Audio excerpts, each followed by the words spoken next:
Esto es la primera parte del audiolibro, Crear o Morir. Autor, Andrés Oppenheimer. La esperanza de Latinoamérica y las 5 claves de la innovación. Prólogo. Cuando murió Steve Jobs, el fundador de Apple, escribí una columna que me ha dejado pensando hasta el día de hoy. En ese artículo me planteaba una serie de preguntas que deberían estar en el centro de la agenda política de nuestros países.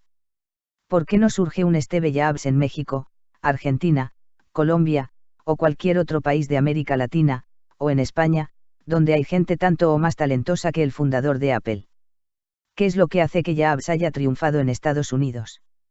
Al igual que Bill Gates, el fundador de Microsoft, Mark Zuckerberg, el fundador de Facebook, y tantos otros, y miles de talentos de otras partes del mundo no puedan hacerlo en sus países.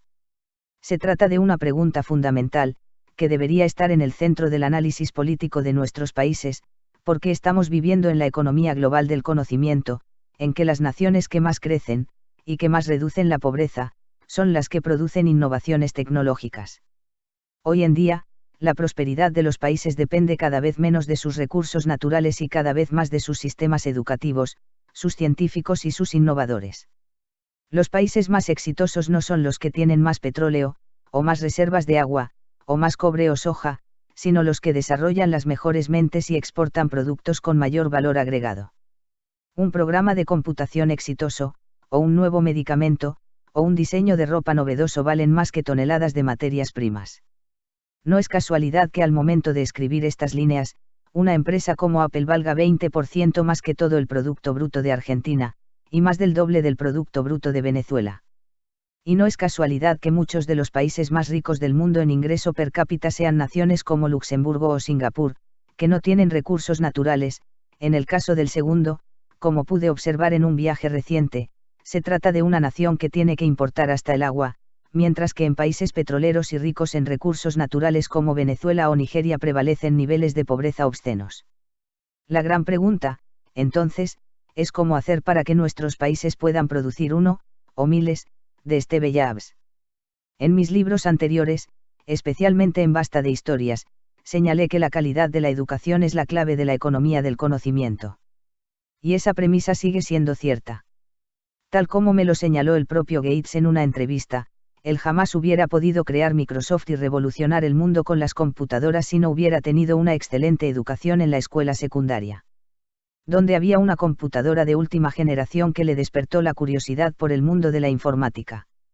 Y, tal como lo señaló Gates en otra entrevista, años después, lejos de vanagloriarse de haber dejado la escuela antes de tiempo, su deserción de la Universidad de Harvard fue algo que siempre lamentó. Lo cierto es que tuve que dejar la universidad porque llegué a la conclusión de que tenía que actuar rápidamente para aprovechar la oportunidad de Microsoft, pero ya había terminado 3 años de mi licenciatura, y si hubiera usado inteligentemente mis créditos universitarios de la escuela secundaria me hubieran dado el título. De manera que no soy un desertor típico. Pero también es cierto que una buena educación sin un entorno que fomente la innovación produce muchos taxistas de sorprendente cultura general, pero poca riqueza personal o nacional. Como quedó claro en los casos de Jobs, Gates, Zuckerberg y tantos otros, hacen falta otros elementos, además de una buena educación, para fomentar mentes creativas. ¿Pero cuáles son? La búsqueda de la respuesta a este interrogante me llevó a escribir este libro.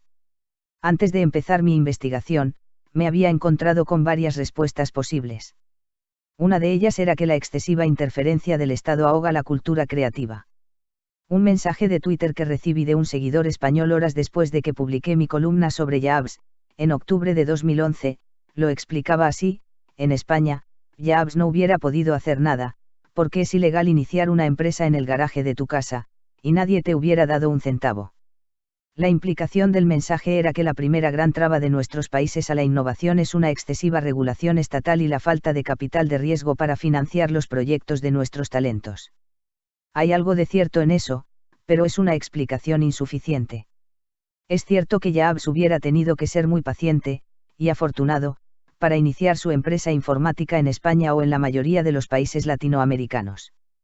Un estudio del Banco Mundial muestra que mientras en Argentina hacen falta 14 trámites legales para abrir una empresa, aunque sea un taller mecánico casero en un garaje, en Brasil 13 y en Venezuela 17, en Estados Unidos y en la mayoría de los países industrializados hacen falta solo 6.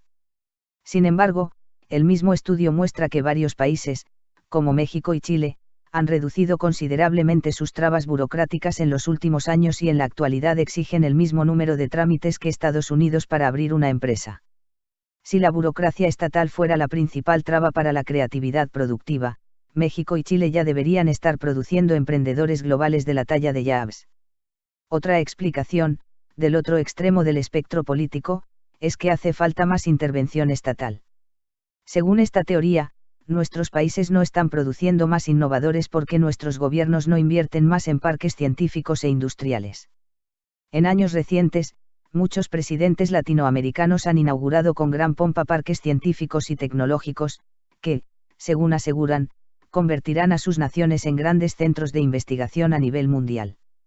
Ya hay 22 de estos parques tecnológicos en Brasil, 21 en México, 5 en Argentina, 5 en Colombia, y varios otros en construcción en estos y otros países, todos creados bajo la premisa nacida en Estados Unidos y en Gran Bretaña desde los años 50, de que la proximidad física de las empresas, las universidades y los gobiernos facilita la transferencia de conocimiento y la innovación. Pero, según los estudios más recientes, estos parques tecnológicos son proyectos inmobiliarios que, fuera del rédito político para los presidentes que los inauguran, producen pocos resultados en materia de innovación. Un informe reciente del Banco Interamericano de Desarrollo, BID, concluyó que en América Latina las políticas de los parques científicos y tecnológicos están lejos de conseguir sus objetivos.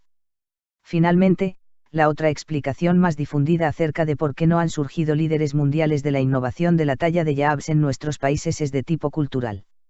Según esta teoría, la cultura hispánica tiene una larga tradición de verticalidad, obediencia y falta de tolerancia a lo diferente que limita la creatividad. Pero este determinismo cultural tampoco me convencía demasiado.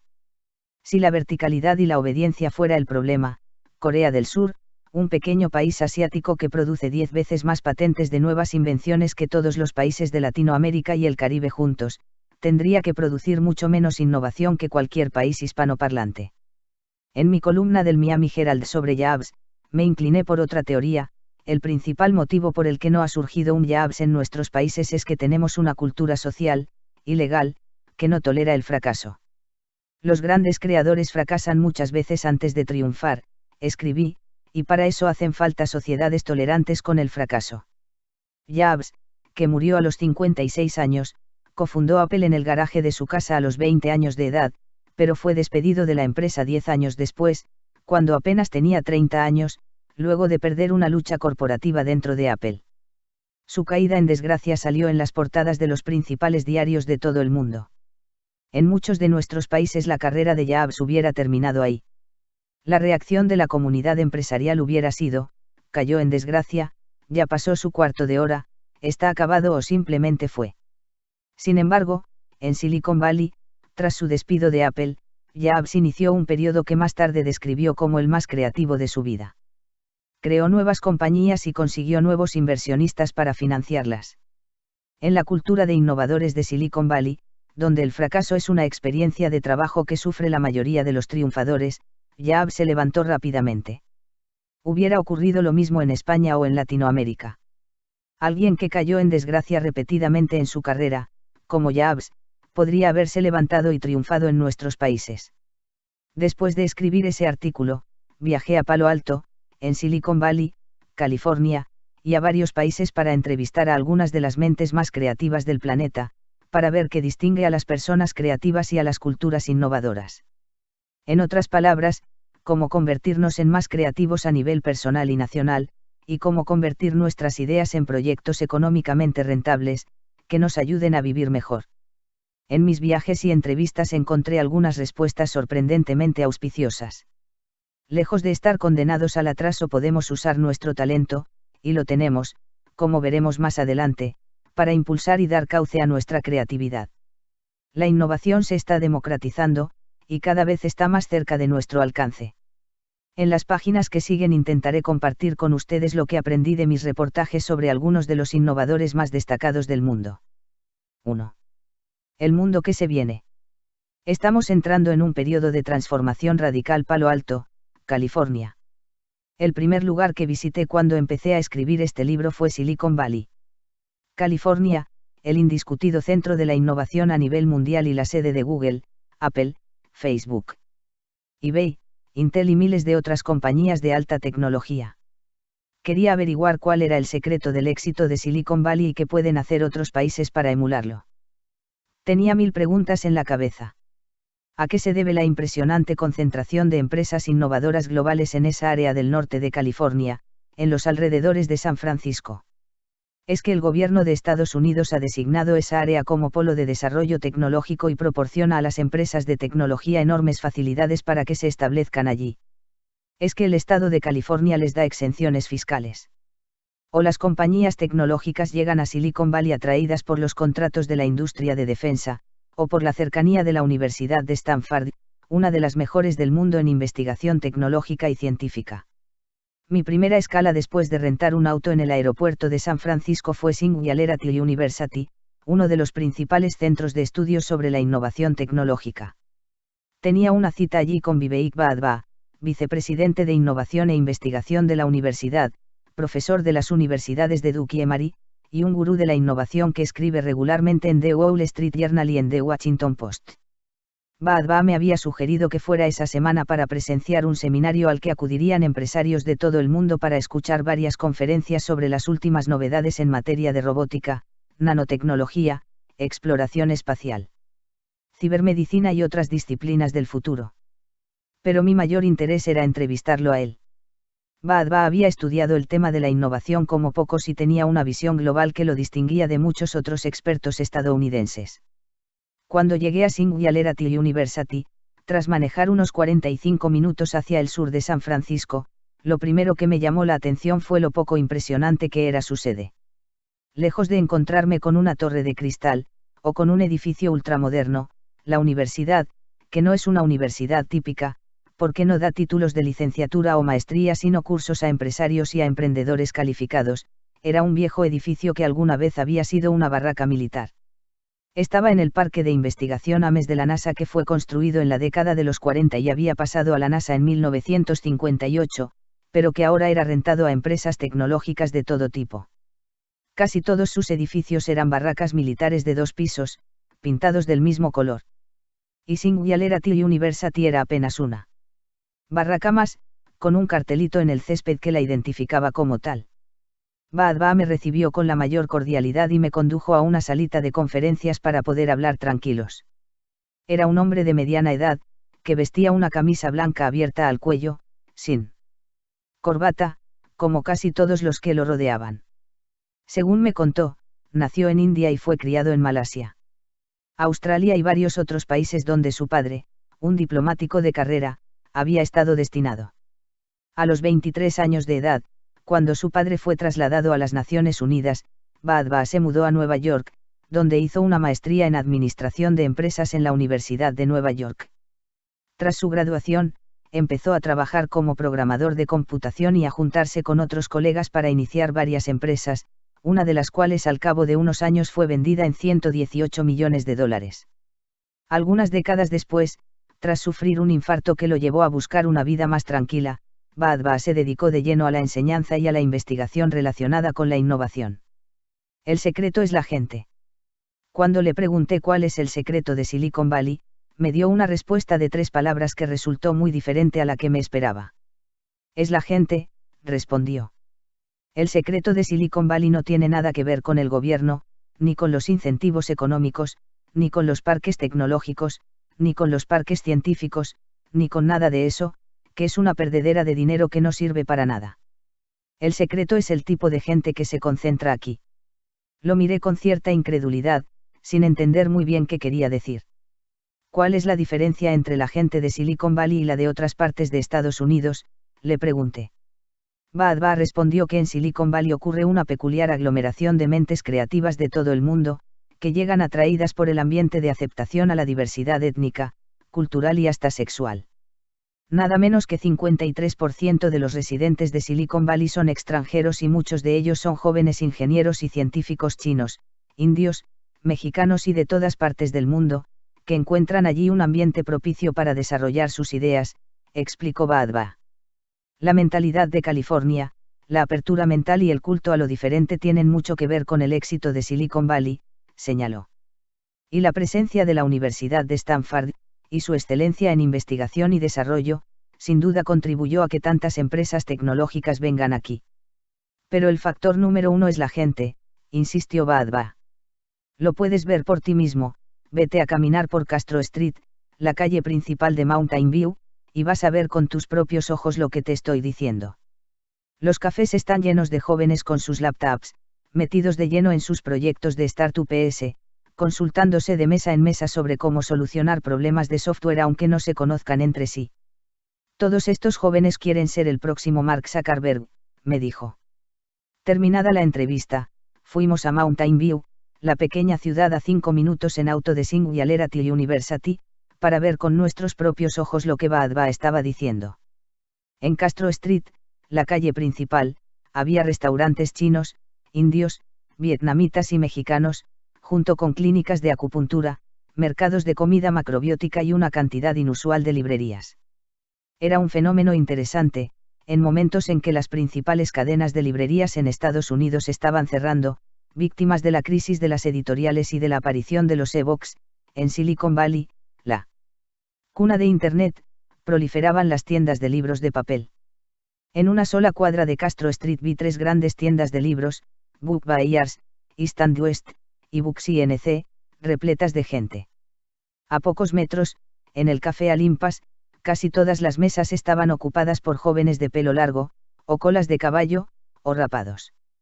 Tal como me lo había advertido Badba, estaban agachados sobre sus laptops, muchos de ellos con audífonos en los oídos, concentrados a más no poder en vaya a saber qué programa de software que estaban tratando de crear. Si alguno de ellos estaba entretenido con un juego en su pantalla, lo disimulaba muy bien, porque nadie tenía la mirada ociosa de quienes están matando el tiempo. Pero lo más notable era la mezcolanza racial, prácticamente no había una mesa en la que no se vieran juntos jóvenes americanos con chinos, indios, latinos o de otras partes del mundo. Y en la calle, casi todas las parejas eran mixtas, estadounidense con china, indio con mexicana, chino con india, etc. La diversidad étnica, cultural y sexual a la que se refería Badba estaba a la vista por doquier, mucho más de lo que uno está acostumbrado a ver en ciudades multiculturales como Nueva York o Boston. Mientras tomábamos un café en Castro Street, y yo trataba de digerir todo lo que me estaba diciendo Badba, no pude dejar de pensar que lo que estaba viendo y escuchando era una buena noticia para muchos países que están tratando de tener sus propios Silicon Valleys, si el secreto de la innovación radica en el talento de la gente, más que en los recursos o incentivos económicos. Muchos países latinoamericanos y europeos donde están floreciendo nichos de creatividad tienen una excelente oportunidad de estar entre los líderes de la innovación en el mundo del futuro. El potencial de América Latina. A diferencia de la creencia generalizada en círculos académicos y empresariales, hace algunos años, de que lo más importante para incentivar la innovación era ofrecer estímulos económicos, o reducir las trabas burocráticas, o tener un buen clima de negocios, Badba me estaba diciendo que hoy en día lo más importante es contar con una masa crítica de mentes creativas respaldada por buenos sistemas educativos.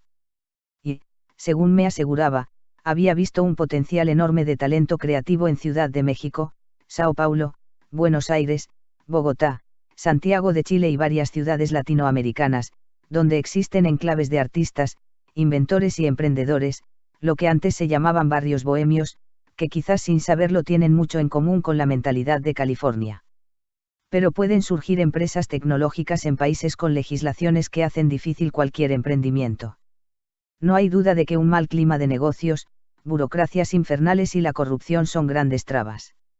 Es difícil crear una empresa innovadora en Venezuela, donde según los estudios del Banco Mundial de los que hablábamos en el prólogo hacen falta 17 trámites legales para registrar una nueva empresa, o en Argentina, donde se requieren 14, o en Brasil y Colombia, donde hacen falta 13, y que por lo general tardan varios meses en completarse.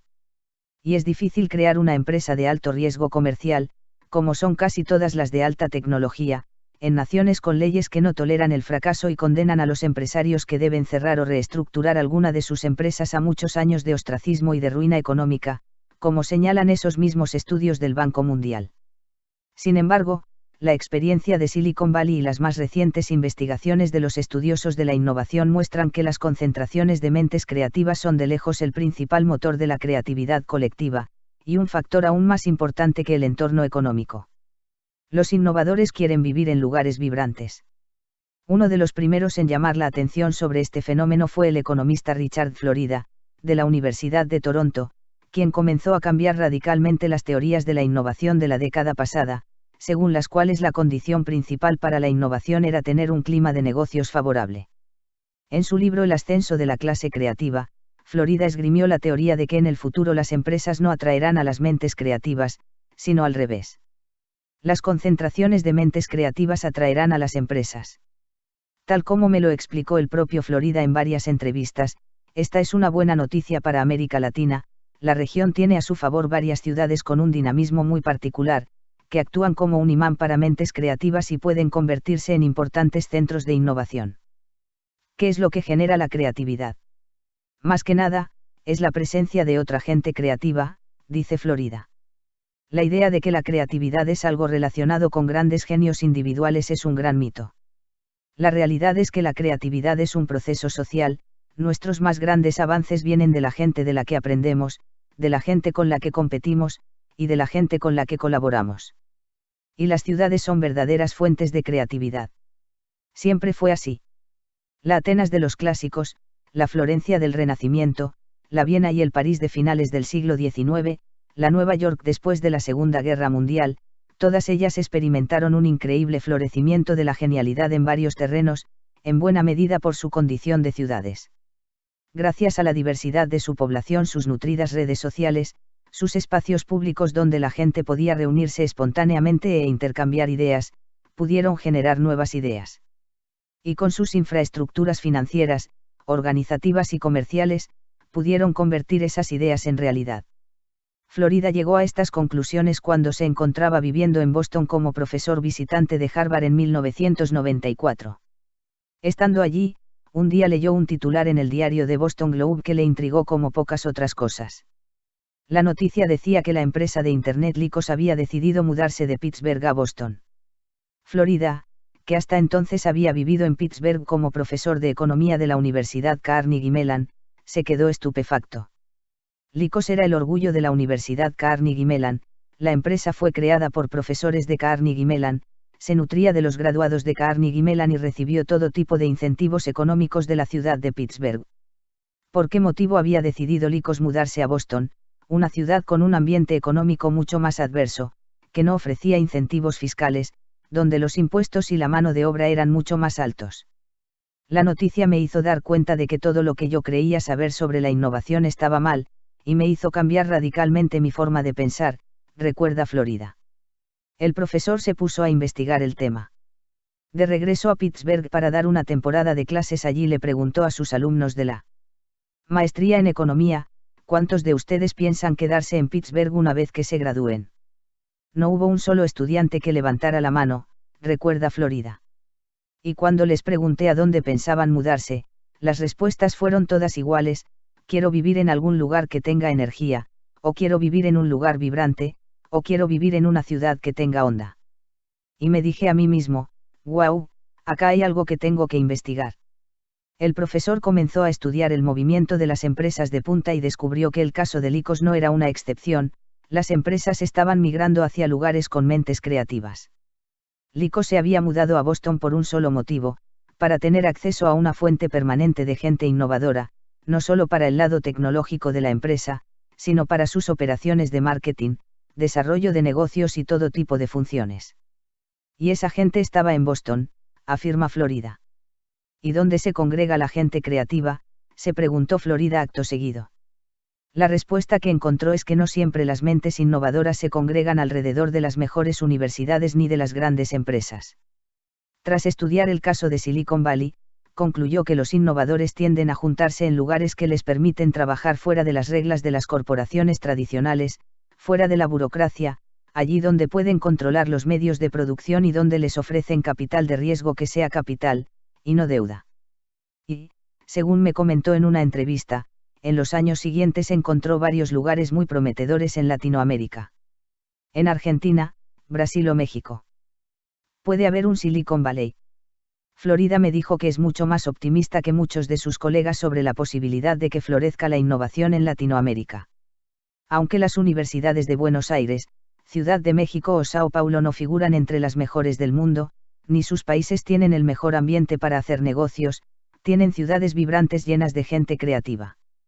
Tras estudiar como pocos la geografía de la innovación, Florida dijo, llegué a la conclusión un tanto controversial de que los lugares más propicios para la innovación son aquellos donde florecen las artes, las nuevas expresiones musicales, donde hay una gran población gay, donde hay buena cocina, además de universidades que pueden transformar la creatividad en innovación. Florida se dedicó, durante años, a estudiar la innovación en el mundo de la música, es un fanático del rock, y descubrió varias enseñanzas que se pueden aplicar a las ciencias y a la tecnología. Lo interesante de nuestros estudios acerca de la música es que encontramos que los ecosistemas que permiten la innovación son los que propician una constante combinación y recombinación de la gente.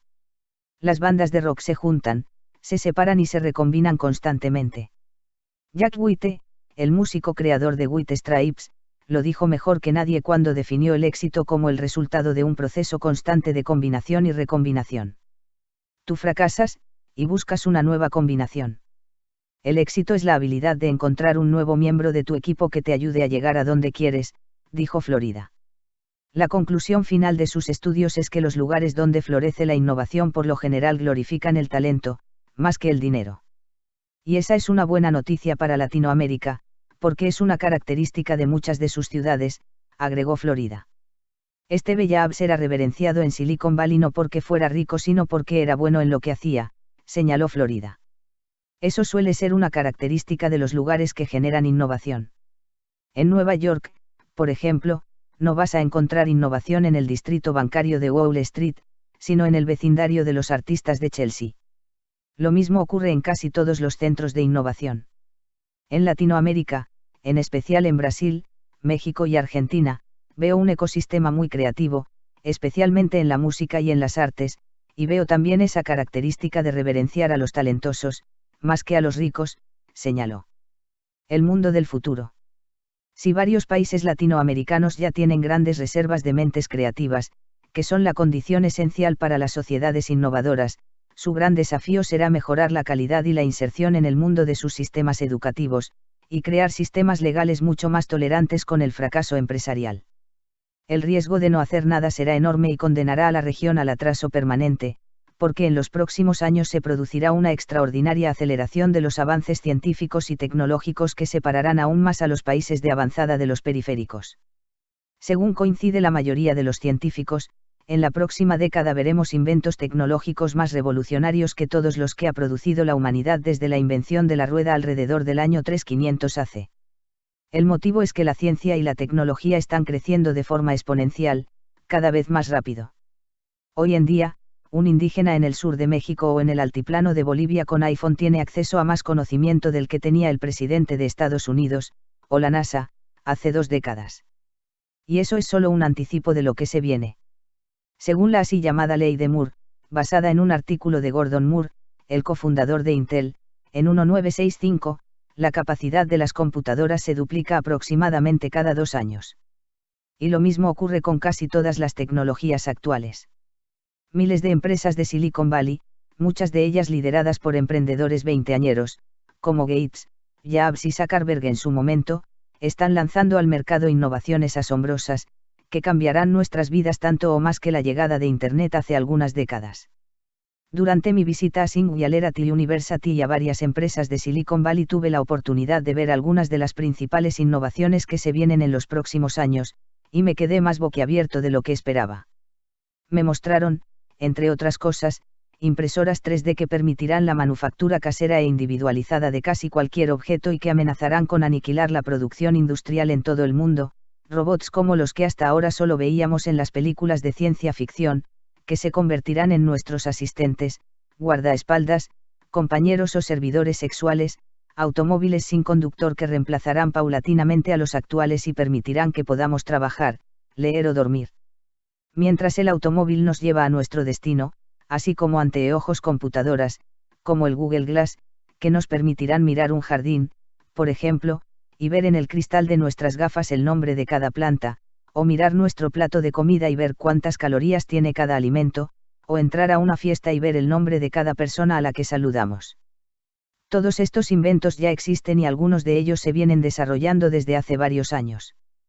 Pero ya se están superando los problemas de costos y las barreras legales que impedían su venta masiva, algo que, al igual que ocurrió con las computadoras, pasará cada vez más rápido y dará lugar a cada vez más nuevas industrias. Las impresoras 3D que fabrican zapatos. A las impresoras, que hasta hace poco imprimían solo en papel, se suman ahora las impresoras 3D, que pueden reproducir zapatos, ropa, partes de automóviles, vajilla de cocina, joyas, juguetes, órganos del cuerpo y alimentos. Y esto, según me explicaron los líderes de la industria, traerá consigo una nueva revolución industrial que transformará la industria de la manufactura como la conocemos, permitiendo que cada uno de nosotros pueda producir lo que quiera, a nuestra medida, en nuestras propias casas. Una buena parte de la producción masiva será sustituida por la producción individualizada. Las impresoras 3D saltaron a la fama en 2013, cuando el presidente Barack Obama se refirió a ellas en su discurso del Estado de la Unión al Congreso, el discurso presidencial más importante del año en Estados Unidos, como un invento que tiene el potencial de revolucionar la manera en que producimos prácticamente todo. Aunque varios inventores estadounidenses habían estado experimentando, y algunos produciendo, impresoras 3D desde la década de los 80 del siglo XX, Obama se refirió al Instituto de Innovación Aditiva Manufacturera que opera en un viejo galpón de Youngstown, Ohio, y que está colaborando con varias empresas para convertir a las impresoras 3D en aparatos de uso cotidiano, como las computadoras personales. Actualmente, las impresoras 3D son utilizadas principalmente por arquitectos, ingenieros y diseñadores para elaborar maquetas de sus proyectos. Mientras que antes un arquitecto que estaba proyectando un edificio tenía que mandar a hacer una maqueta en alguna fábrica especializada, un proceso que costaba miles de dólares y que podía tardar varias semanas, hoy en día puede hacer esa maqueta en una impresora 3D en media hora, por menos de $10. Y si al arquitecto no le gusta cómo salió, la puede hacer nuevamente con los cambios que quiera. Estas impresoras 3D también se están utilizando para la fabricación instantánea de objetos que uno necesita al instante. Si uno pierde un botón, o se le rompe la perilla del horno, o una pieza del automóvil, o la dentadura de la abuela, o quiere producir la parte de una máquina cuya producción ha sido discontinuada, puede producir estos objetos de inmediato con su impresora 3D casera. Basta tomarle una foto con el celular al objeto que quiera replicar, enviarlo por email a la computadora, especificar en la pantalla las medidas y el material deseados, apretar la tecla imprimir y obtener el objeto deseado. Vi funcionar estos aparatos por primera vez durante un programa de CNN que hicimos sobre las impresoras 3D, cuando un distribuidor trajo una al estudio y explicó cómo funcionaba. Su máquina no era más grande que una computadora de escritorio y parecía un híbrido entre una máquina de coser y el torno de un dentista, o una pistola de rayos láser. En el centro de la máquina había un espacio abierto y una aguja que disparaba hacia abajo un material plástico, capa tras capa, hasta formar el objeto deseado. No puedo decir que me quedé boquiabierto, pero sentí que estaba viendo una versión rudimentaria y en cámara lenta de una máquina que pronto será tan esencial como las computadoras personales, o como los teléfonos inteligentes. En una visita a la sede de Autodesk, la gigantesca empresa de diseño automotriz y arquitectónico, en San Francisco, me mostraron una motocicleta fabricada en su totalidad con piezas de plástico hechas con una impresora 3D. El motor de la motocicleta era una réplica de plástico, pero solo es cuestión de tiempo para que uno pueda fabricar las piezas en casa e incorporar un motor verdadero, según me explicaron allí.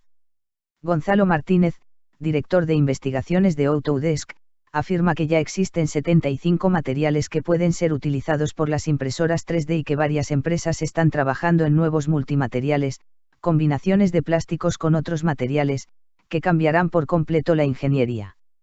La NASA está colocando impresoras 3D en naves espaciales, de manera que cuando se rompa algo, podamos reimprimirlo en el espacio. En lugar de llamar a Tierra y decir, Houston, tenemos un problema, diremos, Houston, envíenos un diseño en 3D y lo imprimiremos aquí, dijo Martínez. Lo mismo haremos nosotros en nuestros hogares cuando se nos rompa una pieza del refrigerador, o del auto, o de cualquier otro objeto, señaló Martínez. Y la producción de casi todo lo que consumimos será cada vez menos masificada y más individualizada. MakerBot, una de las empresas que está vendiendo impresoras 3D al público, y que en 2013 abrió su primera tienda en Nueva York, vende impresoras 3D caseras de bajo costo llamadas Replicator, con las cuales se pueden fabricar anteojos del tamaño, la forma y el color que uno quiera. Según nuestro estado de ánimo ese día. Cuando fui a visitar la tienda de MakerBot en el barrio neoyorquino de Soho, ya estaban vendiendo relojes y joyas producidas en 3D, y los turistas japoneses, alemanes y de varios otros países que llegaban en autobuses desde todos lados para ver la nueva tienda, se podían llevar un busto de su cabeza en 3D. En lo que quizás se convierta en el futuro de la fotografía, los vendedores de MakerBot ponen a los visitantes frente a una cámara de computadora, le escanean el rostro y, voila, al rato imprimen la réplica de su cabeza, que los turistas se llevan a casa como un anticipo del mundo del futuro. Yo no pude resistir la tentación de ver mi imagen en 3D, me sometí al escaneo, y al poco rato recibí un pequeño busto que, según me dicen, es sorprendentemente parecido a mí. Muchos vaticinan que las impresoras 3D eclipsarán la producción manufacturera en serie, como la conocemos desde que Henry Ford empezó a producir automóviles en cadena. Los países avanzados exportarán cada vez menos productos y cada vez más planos y diseños de productos. El nuevo mantra de las industrias manufactureras será vender el diseño, y no el producto. O sea, vamos a comprar los diseños de nuestra ropa, nuestros muebles y hasta nuestros alimentos por Internet, hacerles los cambios que queramos y, si no tenemos una impresora casera capaz de fabricarlos, los ordenaremos en una tienda de 3D en el centro comercial más cercano a nuestro hogar, donde pasaremos a recogerlos en cuestión de minutos. La industria manufacturera va a tener que reinventarse. Las impresoras 3D, al tener la capacidad de fabricar nuestros productos a nuestro gusto, en nuestra computadora, en nuestra casa, obligarán a las empresas manufactureras a inventar nuevos productos, o perecerán en el camino.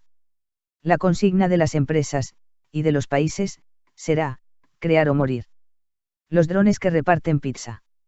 Los aviones no tripulados, o drones, que Estados Unidos ha utilizado en Irak y Afganistán para atacar a terroristas de Al-Qaeda revolucionarán la industria del transporte. Los drones comerciales ya están comenzando a ser usados para la vigilancia policial, el monitoreo de ganado en los campos y el rescate de personas que se están ahogando en el mar. Muy pronto serán utilizados también para repartir pizza a domicilio, o entregar paquetes de FedEx. La Administración Federal de Aviación de Estados Unidos, FAA, tenía planeado abrir todo el espacio aéreo de Estados Unidos para el uso de drones a finales de 2015, y tener más de 10.000 drones civiles circulando por los cielos del país en 2018. Los drones con fines comerciales deberán volar a menos de 100 metros de altura y mantenerse a 5 kilómetros de distancia de los aeropuertos, afirman funcionarios de la FAA. Casi todas las cosas que se pueden hacer hoy en día con aviones van a poder ser hechas con vehículos aéreos no tripulados en el futuro, señala Andrew R. Lachar, investigador de la Mitre Corporation, una organización que asesora al gobierno de Estados Unidos en materia de drones. Algunos, como Benjamin M. Trapnell, profesor de la Universidad de Dakota del Norte, pronostican que los aviones no tripulados incluso reemplazarán a los aviones tripulados para vuelos comerciales. Ya se están realizando experimentos en Gran Bretaña con vuelos regionales operados a control remoto. Aunque llevan un capitán a bordo, por las dudas, y por el momento no llevan pasajeros. Sin embargo, las aerolíneas pronto comenzarán a reemplazar a sus 2 pilotos en cada cabina por un piloto en tierra y otro en la cabina, y posteriormente por ambos pilotos en tierra. Será una transición parecida a la que ocurrió cuando los elevadores dejaron de ser operados por un ser humano, afirma Trapnell. Jordi Muñoz, el joven mexicano de 26 años que preside 3D Robotics y se ha convertido en uno de los principales empresarios de drones comerciales a nivel mundial, contaremos su asombrosa historia personal más adelante, afirma que los primeros en usar los drones comerciales cotidianamente serán los agricultores, la policía, los bomberos y los servicios de guardacostas, por ejemplo, para enviar un salvavidas a una persona que se está ahogando en el mar. En la industria de la agricultura, hoy en día, los agricultores no tienen la menor idea de qué está pasando en sus campos y eso los puede llevar a irrigar en exceso o poner demasiado pesticida o muy poco. Los drones están solucionando ese problema. La empresa de Jordi Muñoz ya vende drones por $500, que operan con un GPS y monitorean los campos para medir los niveles de agua del suelo y los pesticidas. Comparativamente, los agricultores pagan unos $1,000 por hora por vuelos tripulados que cumplen las mismas funciones. Pero eso apenas es el comienzo. Estudiantes de la Freie Universität de Berlín, en Alemania, ya crearon un helicóptero no tripulado para entregar pizza a domicilio. Los creadores del dron repartidor de pizza lo llamaron Leonardo y colocaron en YouTube un vídeo que muestra el trayecto del helicóptero no tripulado volando desde la pizzería hasta la universidad, donde el profesor y los estudiantes lo estaban esperando sentados en una mesa al aire libre. El vídeo termina con el profesor, el investigador mexicano Raúl Rojas González, y los estudiantes celebrando la llegada del vehículo no tripulado y disponiéndose a comer su pizza aerotransportada. Cuando vi el vídeo por primera vez, me pareció un divertimento. Pero Rojas González, que enseña inteligencia artificial en esa universidad alemana, me comentó que la tecnología para repartir pizzas, medicamentos o cualquier otro producto liviano ya existe y se está usando. Lo único que falta para que veamos estos drones a diario es resolver los problemas legales, como quién será responsable si se cae un dron en una ciudad, señaló. Varias empresas ya están perfeccionando el sistema para entregar las pizzas en las azoteas de los edificios, y Federal Express, UPS, entre otras empresas de envíos a domicilio, ya están contemplando el sistema y esperando la luz verde de las autoridades para entrar en acción. Cuando realicé un programa en CNN sobre los drones comerciales, invité a Jordi Muñoz, el joven presidente de 3D Robotics, y le pregunté si el transporte de pizzas por drones no va a ser demasiado caro como para ser comercialmente viable. ¿Acaso no va a salir más barato hacernos traer la pizza con una limusina, que con un vehículo volador no tripulado?, le pregunté. Muñoz sonrió y respondió, para nada, porque los drones ahora utilizan baterías que son completamente recargables, por lo cual no requieren combustible. Y, además, no hay que pagar el salario del chafe, o piloto. Un dron es un aparato muy sencillo que utiliza partes muy simples y con su batería puede volar unos 30 o 40 kilómetros, dejar la pizza y regresar. Y agregó que apenas entren en vigencia las leyes que permitirán el uso comercial masivo de los drones, sus aplicaciones serán infinitas. Los autos sin conductor. Si no hubiera visto el auto sin conductor de Google con mis propios ojos, no lo hubiera creído. Pero una demostración del auto, un Toyota Prius con una pequeña torre de control en su techo con tecnología de Google, que vi en Silicon Valley me convenció de que es muy posible que en la próxima década veamos cada vez más este tipo de autos en las calles de nuestras ciudades. Actualmente, algunos modelos de Mercedes-Benz, Audi y Cadillac ya poseen sistemas de piloto automático que les permiten frenar y acelerar de manera autónoma en medio del tráfico, y hasta estacionarse por sí solos, pero todos estos autos todavía requieren que el conductor esté atento y preparado para intervenir en cualquier maniobra. En cambio, el auto sin conductor de Google, y otros que están siendo desarrollados en todo el mundo con sensores que miden la distancia con los autos más cercanos, funciona sin necesidad de que el conductor esté prestando atención. Como lo vi en la demostración a pocas cuadras de la sede de Google, el conductor ya no conduce, puede dormir, o trabajar, o dar vuelta a su asiento para conversar con otros pasajeros como si estuvieran en un tren. Brad Templeton, miembro del equipo que está desarrollando el auto sin conductor de Google, me explicó que el principal motivo por el que este vehículo se impondrá es que es mucho más seguro. Hoy en día, los accidentes automovilísticos en Estados Unidos causan 34.000 muertes y 240.000 heridos por año, y a nivel mundial la Organización Mundial de la Salud, OMS, estima que causan 1.2 millones de muertos y 50 millones de heridos anualmente. En la mayoría de los casos, los accidentes de automóvil son causados por conductores que beben de más, se duermen al volante, o se distraen escribiendo mensajes de texto en sus celulares, dice la OMS. Los robots por lo general no beben, bromeó Templeton. Y no se duermen al volante. Los autos sin conductor son muchísimo más seguros que los que usamos hoy en día. Según Google, los autos sin conductor reducirán el número de muertes por accidentes automovilísticos en 90%, y disminuirán enormemente el número de vehículos en las calles, además de producir grandes ahorros en gasolina. Asimismo, permitirán un uso más eficiente del automóvil, porque podrán ser compartidos por varios pasajeros y ayudarán a descongestionar las ciudades. Podrán dejar a varias personas en sus respectivos lugares el trabajo y estacionarse en un lugar alejado, quizás fuera de la ciudad, para regresar a buscarlos al final del día. Las ciudades podrán usar los espacios que actualmente son empleados para estacionar automóviles y convertirlos en parques o áreas verdes. El auto nos va a dejar en nuestro trabajo a las 9 de la mañana y nos recogerá a las 6 de la tarde. Mientras tanto, podremos pedirle que vaya a la tintorería a buscar la ropa, o a recoger a los niños de la escuela, o que se estacione en algún lugar fuera de la ciudad, asegura Templeton. Los ingenieros que desarrollan el auto de Google agregan que solo en Estados Unidos se ahorrarán nada menos que $400,000 millones anuales en gastos relacionados con accidentes automovilísticos, sin contar con los ahorros en horas de trabajo que la gente pierde manejando todos los días. Según un estudio citado por la revista Forbes, los congestionamientos de tráfico, muchas veces por accidentes, resultan en pérdidas de 4.800 millones de horas de trabajo y 1.900 millones de galones de gasolina por año en Estados Unidos. Muy pronto podremos trabajar, o leer, o descansar, mientras el auto nos conduce a nuestro destino. Y varios estados como Nevada, Florida, Texas y California, anticipando los ahorros de todo tipo que podrían traer consigo, ya han aprobado legislaciones para autorizar los autos sin conductor en sus carreteras. Claro que no todo será tan sencillo como lo pintan los ingenieros de Google. A mediados de 2011 se reportó el primer accidente de un auto de prueba sin conductor de Google cerca de la sede de Google, en Mountain View, California. La empresa dijo que el auto estaba siendo conducido por una persona en el momento del accidente, pero otro accidente pocos meses después, cuando otro auto de prueba de Google fue chocado por atrás cuando se detuvo ante una señal de alto, generó nuevas dudas sobre la seguridad del auto sin conductor.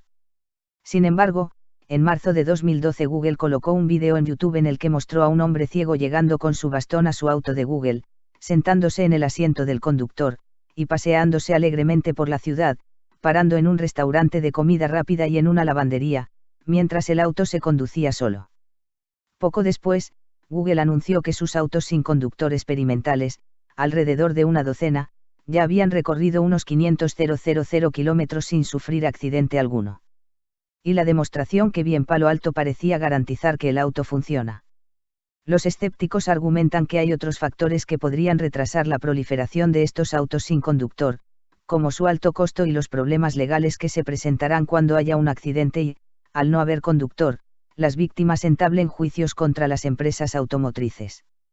Sin embargo, la mayoría de los expertos considera que el precio de los autos sin conductor caerá vertiginosamente, como ocurrió con las computadoras, y que los posibles juicios a las empresas automotrices no serán un problema, porque se encontrarán fórmulas legales mediante las cuales los dueños de los automóviles asumirán parte de la responsabilidad por el comportamiento de sus vehículos.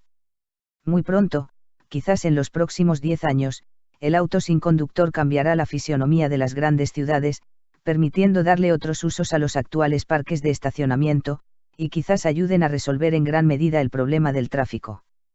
Los materiales autosaneables. Junto con las impresoras 3D y los multimateriales que se están produciendo para alimentarlas, pronto saldrán al mercado materiales autosaneables. O sea, materiales que se repararán a sí mismos y que por lo tanto podrán extender la vida útil de muchos productos, reduciendo la necesidad de reemplazarlos o mandarlos a arreglar. ¿Se acuerdan de las películas Terminator, con Arnold Schwarzenegger, en las que la piel sintética de los robots se derretía tras sufrir un cañonazo del enemigo, pero se reconstruía de inmediato? Un grupo de investigadores liderados por Zenan Bao, de la Universidad de Stanford, ha creado un material flexible, conductor de electricidad y sensible a la presión, basado en polímeros, que puede ser desarrollado para uso en armazones de robots o prótesis humanas, como piernas artificiales. Otras versiones más elementales de materiales autosaneables ya están saliendo al mercado, como capas de materiales anticorrosivos que se regeneran cuando sufren daños. Según Joe Giuliani, de Outdynamic Materials, una empresa que está trabajando en capas de materiales anticorrosivos autosaneables inventados por la Universidad de Illinois, sus productos ya están siendo usados en la industria naviera, sobre todo en barcos, muelles y plataformas petroleras. La capa anticorrosiva contiene 2 microcápsulas, una de las cuales contiene un componente autosaneable, y la otra un catalizador. Cuando la capa anticorrosiva se daña, las microcápsulas se rompen y sus contenidos entran en contacto, reparando los daños. Esta tecnología permite prolongar la vida útil de las plataformas marinas y submarinas, por ejemplo, y se está empezando a usar en lugares remotos, donde la manutención es difícil o enormemente costosa. Estaremos muy lejos de tener automóviles con pinturas que se autoreparen tras un rayón, o con chapas que vuelvan a su estado anterior tras un choque. Todo indica que ese día no está muy lejano. Por el contrario, varias empresas pronostican que pronto producirán vidrios autorreparables, que serán utilizados en la industria militar y automotriz. Estos nuevos vidrios contendrán un líquido que se infiltrará de inmediato en las grietas del parabrisas tras sufrir un impacto, y permitirán que el conductor no pierda la visibilidad tras un choque y pueda salir de una situación de peligro. La misma tecnología podría ser usada para nuestros teléfonos celulares y para varios otros productos. De ahí a los robots con cubiertas autosaneables, como los cyborgs de la película Terminator, hay solo un paso, dicen los expertos. Internet de las cosas. Casi todos los objetos que nos rodean, desde los aparatos de cocina hasta la ropa, muy pronto tendrán microchips y estarán conectados entre sí a través de un nuevo ecosistema que se ha dado en llamar Internet de las cosas. De la misma manera en que Internet conecta a las personas, este nuevo ecosistema conectará a las cosas entre ellas, para que, por ejemplo, la heladera cuyo filtro de agua esté vencido, le pueda ordenar directamente a la computadora de la fábrica de filtros un repuesto, sin la participación de un ser humano. Starbucks, la red de cafeterías, ya está planeando conectar sus heladeras al nuevo ecosistema para que las máquinas puedan ordenar directamente nuevas bebidas cuando se están quedando vacías. El próximo paso será que nuestras heladeras se den cuenta cuando se nos está acabando la leche, o los vegetales, y nos avisen, o hagan el pedido directamente al supermercado. Los miles de millones de sensores que se pondrán en todas las cosas se convertirán en una industria de 9 trillones de dólares en 2020, cuando habrá más de 212.000 millones de objetos conectados al nuevo ecosistema, según la empresa de investigaciones tecnológicas International Data Corporation. Algunos de los impactos del Internet de las cosas serán indiscutiblemente positivos. Vamos a tener sensores en la ropa que permitirán, por ejemplo, que los ancianos que se desmayen ya no deban depender de que alguien llame a la ambulancia, porque sus propias vestimentas llamarán al servicio de emergencias. También es probable que haya menos choques de aviones, porque cada una de las piezas de estos vehículos va a tener un microchip que avisará a una computadora central cuando esté al final de su vida útil para que puedan ser reparadas antes de que se dañen. Y los ahorros de energía y agua serán enormes, porque los microchips regularán el uso de luz y todos los artefactos del hogar, y avisarán, como ya se está haciendo en varias ciudades del mundo, como Barcelona, cuando hay una filtración de agua en una tubería. En la Feria de Artículos Electrónicos de Las Vegas de 2014 se presentaron los primeros cepillos de dientes, raquetas de tenis y camas inteligentes. Los cepillos dentales inteligentes tienen sensores que registran la frecuencia y la forma con que nos limpiamos la dentadura, y luego envían los datos a nuestros teléfonos celulares con instrucciones sobre cómo mejorar nuestros hábitos de higiene dental. Las raquetas de tenis con sensores, a su vez, registran la forma en que agarramos la raqueta y cómo le pegamos a la pelota, y luego envían la información a nuestro celular con un vídeo didáctico sobre qué errores estamos cometiendo y cómo mejorar nuestros tiros. ¿Qué pasará con los profesores de tenis?, nos preguntamos muchos. Las camas inteligentes tendrán sensores que registrarán nuestra respiración, nuestros movimientos, y cuántas veces nos despertamos cuando dormimos, y nos enviarán un email con sugerencias sobre cómo dormir mejor. Pero otros posibles impactos del Internet de las cosas serán más preocupantes. Varias empresas farmacéuticas están proyectando poner microchips en las tapas de sus frascos de remedios para que el frasco le avise a la oficina del médico si el paciente no está tomando su medicina cuando la tapa no ha sido abierta en varios días. Podríamos terminar siendo vigilados por los objetos que nos rodean. Y también existe el peligro de que las cosas no funcionen como deberían. Podríamos llegar a recibir una avalancha de llamadas equivocadas de la heladera de un desconocido, para avisar que se ha quedado sin leche. Aún peor, en un mundo en el que llevaremos sensores en el cuerpo, y en nuestra ropa, el terrorismo cibernético podría ser más peligroso que nunca. ¿Qué pasará cuando un hacker se infiltre en la computadora del médico que regula los marcapasos de sus pacientes? O cuando algún hacker quiera divertirse cambiando las instrucciones a nuestra ropa inteligente, para que nos den más calor o más frío de lo que estaban programadas. Las consecuencias pueden ser escalofriantes. Pero, al igual que lo que ha pasado con Internet hasta ahora, lo más probable es que estos peligros no logren frenar el avance de los objetos conectados al Internet de las cosas. Relojes que toman el pulso cardíaco. La medicina como la conocemos, en la que el médico nos diagnostica una enfermedad, nos receta una medicina con base en sus estudios y su experiencia, pronto pasará a la historia. La nueva medicina será digitalizada y personalizada, y los médicos de carne y hueso tendrán un papel de supervisores de los programas de computación automatizados que nos harán los diagnósticos y prescribirán los medicamentos que más se adecuen a nuestro ADN. Cientos de empresas están sacando al mercado sensores que ya están a la venta para ser usados en forma de relojes, o pulseras, y que constantemente leen el pulso y transmiten información sobre nuestro ritmo cardíaco a un banco de datos que da una señal de alarma ante cualquier anormalidad. Y la información de los nuevos sensores no solo servirá para alertarnos sobre posibles emergencias, sino que también nos permitirá, gracias a la inteligencia artificial, obtener mejores diagnósticos y curas mucho más eficientes de las que actualmente nos pueden ofrecer los médicos tradicionales. En lugar de que un médico nos recete una medicina basado en su experiencia con sus pacientes, poderosas bases de datos acumuladas en la cloud, la computación en la nube, que permite almacenar una cantidad casi infinita de información y procesarla de manera personalizada para cada uno de nosotros, nos prescribirán la medicina que mejor ha funcionado en casos como el nuestro con base en resultados estadísticos de millones de personas que fueron tratadas antes por la misma dolencia. Mientras que la medicina del pasado era episódica y reactiva, la medicina del futuro será continua y proactiva, me explicó Daniel Kraft, un médico, inventor y emprendedor de nuevas tecnologías de uso médico de la Universidad de Stanford, en Silicon Valley. Antes íbamos al médico cuando nos dolía algo y él nos prescribía algo para curar esa dolencia. Ahora podemos monitorear nuestra salud constantemente gracias a sensores que llevamos puestos en el reloj, o en nuestro teléfono celular, o en la ropa, y podemos actuar antes de que nos duela algo. Hoy mismo, yo estoy revisando mi salud todo el día, ya que veo mis datos vitales en la pantalla de mi teléfono cada vez que reviso mis emails. 18 Kraft me mostró su reloj con sensores, que le lee el pulso y alerta a su médico de cabecera sobre cualquier problema.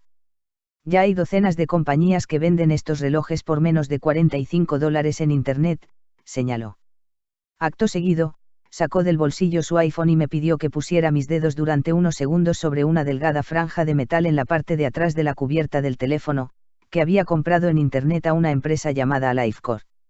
Inmediatamente, Kraft me envió por email los resultados del examen del pulso cardíaco que me acababa de hacer desde su celular. Luego me mostró un medidor de presión arterial, de una empresa llamada Withings, una banda de goma que se conecta al teléfono inteligente. Inmediatamente, el teléfono envía los datos por email a uno mismo, o al médico que uno quiera, o a un archivo del banco de datos que conserva nuestra historia médica. El medidor de presión arterial, al igual que otro parecido que ofrece la empresa iHealth, es uno de los varios que se pueden comprar desde hace años por Internet, ahora por menos de $100. Kraft llevaba a cuestas todo un hospital, pero concentrado en su reloj y en su teléfono celular. Antes, el médico nos prescribía remedios. Ahora, nos va a prescribir aplicaciones de iPhone para encontrar qué remedios tomar, me dijo con una sonrisa, bromeando tan solo a medias. Y muy pronto incluso los relojes con sensores que me mostró Kraft pasarán a la historia y serán reemplazados por minisensores implantados en nuestro cuerpo. Estos minisensores reportarán nuestra temperatura y el funcionamiento de nuestros órganos a supercomputadoras, las cuales nos alertarán con gran antelación sobre cualquier problema en ciernes. Ya existen varias compañías, como Bioac, que desarrollan implantes para transmitir de manera permanente nuestros datos desde varias partes del cuerpo y hacer que la medicina, hoy en día dedicada principalmente a curar enfermedades cuando a menudo ya es muy tarde, se vuelva cada vez más preventiva. La supercomputadora que prescribe medicinas. En las convenciones de médicos estadounidenses, las grandes luminarias son cada vez menos las eminencias de la medicina de carne y hueso, y cada vez más las máquinas como la supercomputadora Watson de IBM, que fue presentada por primera vez en la reunión anual de la Sociedad de Sistemas de Información y Gerencia de la Salud realizada en Las Vegas en 2012. Watson ya era famosa, así como la supercomputadora Deep Blue de IBM le ganó un partido de ajedrez al campeón mundial Garry Kasparov en 1997. Watson derrotó a otros dos finalistas del famoso programa de preguntas y respuestas de televisión Jeopardy, en 2011, ganando el primer premio de $1 millón. Pero lo más notable de la victoria de Watson en Jeopardy fue que respondía a las preguntas del conductor sin estar conectada a Internet. Watson tenía almacenado en su disco duro unas 200 millones de páginas de información de todo tipo, incluidas varias enciclopedias, y podía responder preguntas buscando las respuestas en su propia base de datos. En 2013, poco después de su presentación en Sociedad en Las Vegas, IBM lanzó al mercado su primera aplicación comercial de Watson para usos médicos, destinada a procesar información para pacientes de cáncer de pulmón. De ahí en más, muchos comenzaron a preguntarse si estamos cerca del día en que vayamos al médico y una enfermera salga a la sala de espera para decirnos, adelante, el robot lo está esperando. Aunque ya existen cientos de sitios de Internet para consultas médicas, como WebMD, los inventores de Watson afirman que esta supercomputadora puede procesar mucha más información con mayor rapidez, porque tiene la habilidad de manejar información, incluyendo registros con la historia médica de millones de personas, y hacer diagnósticos basados en una experiencia mucho mayor que la de cualquier médico humano. Mientras un médico humano diagnostica y receta con base en su experiencia personal, que en la mayoría de los casos consiste en haber tratado a algunos miles de pacientes, Watson puede diagnosticar y recetar con base en sus datos acumulados de muchos millones de pacientes.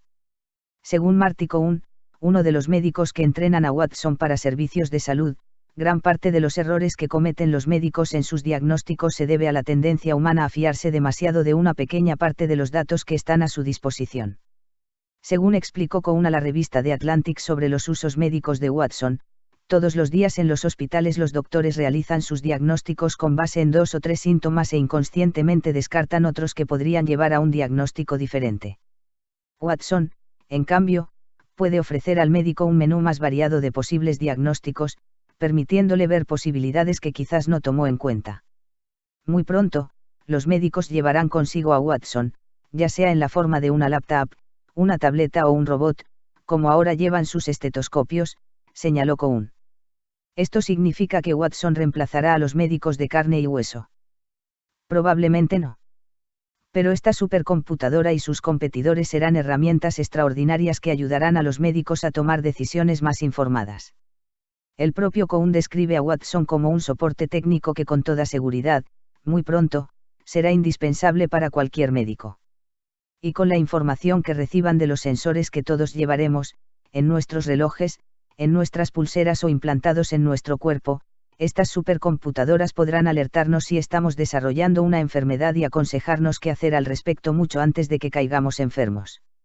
La educación personalizada. Gracias a la tecnología, pero muy especialmente al crecimiento de la educación en línea por Internet, las escuelas del futuro funcionarán exactamente al revés que las actuales.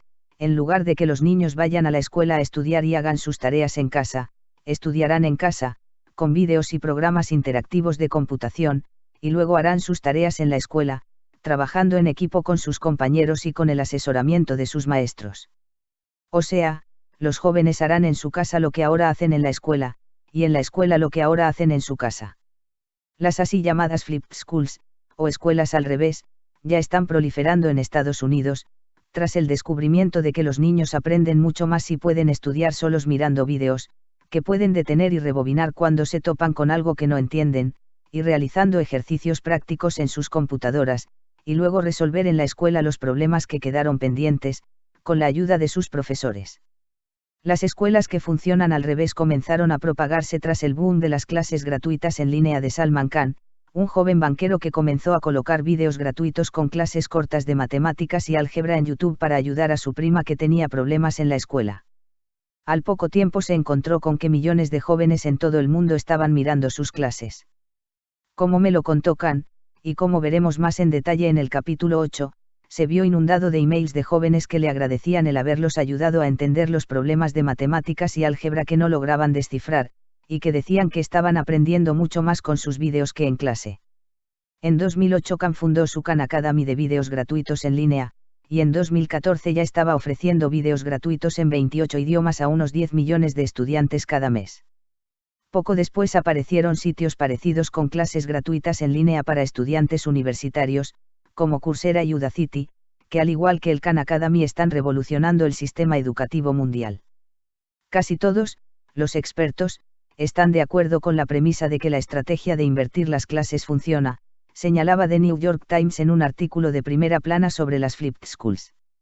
El periódico citaba a Justin Reich, un investigador de tecnologías educativas del Centro Beckman de la Universidad de Harvard, quien afirmaba que las escuelas al revés son el único tema del que escribo en el que hay un amplio consenso a favor. En algunos estudios de casos concretos, como el de la escuela secundaria Clintondale de Detroit, una de las peores de su distrito, invertir los tiempos y las funciones de las aulas permitió reducir significativamente el número de estudiantes reprobados en apenas un año. Mientras que 30% de los estudiantes de la escuela terminaban el año reprobados antes del cambio, el porcentaje se redujo a 10% al año de invertirse la función de las aulas, y el número de jóvenes que entraron en la universidad tras graduarse de la escuela subió de 63 a 80%, de acuerdo con el artículo. Pero según me confesó Khan en una entrevista, lo más importante de su academia no son los vídeos, sino las nuevas tecnologías que permiten personalizar la educación para adaptarla a las necesidades de cada niño. El Khan Academy ya ofrece, además de vídeos educativos, ejercicios prácticos para los estudiantes que permiten que cada uno avance a su propio ritmo. Gracias a un algoritmo que inventó Khan, parecido al que usa Netflix para recomendar películas con base en las preferencias previas de cada persona, las lecciones avanzan al ritmo de la velocidad de aprendizaje de cada estudiante. Y los maestros pueden ver en sus computadoras los avances de cada alumno, lo que les permite individualizar la educación para adecuarla a los ritmos y a las preferencias de cada estudiante. Todo esto hará que la educación, que no había cambiado prácticamente en nada desde que el rey de Prusia introdujo lo que hoy se llama el modelo prusiano, en el siglo XVIII, cambie de manera radical. El modelo prusiano tenía el propósito de enseñar obligatoria y gratuitamente a todos los niños a leer y a escribir, y, aunque no lo decía de un modo tan explícito, crear una clase trabajadora dócil de gente que se acostumbrara desde muy joven a levantarse temprano, ir a trabajar y aceptar la autoridad de sus jefes. Desde entonces, casi nada ha cambiado, la mayoría de las escuelas sigue agrupando a niños de la misma edad en un aula, donde todos los alumnos están sentados mirando en dirección al maestro, en clases que empiezan y terminan con el sonido de un timbre. Y al terminar el día de clase, los niños se llevan a casa las tareas para el día siguiente. Hasta las vacaciones de verano, que fueron creadas cuando la sociedad era agraria para que los niños pudieran ayudar a sus padres en las granjas, siguen intactas como si el mundo no hubiera cambiado hacia sociedades urbanas. Pero según Khan y la mayoría de los futurólogos de la educación, eso se acabará pronto. La escuela del futuro no tendrá nada que ver con la actual, porque hay una aceptación cada vez mayor de que cada uno de nosotros tiene una forma distinta de aprender. Algunos estudiamos mejor en la mañana, otros en la noche. Algunos aprendemos más visualmente, y otros de manera más auditiva.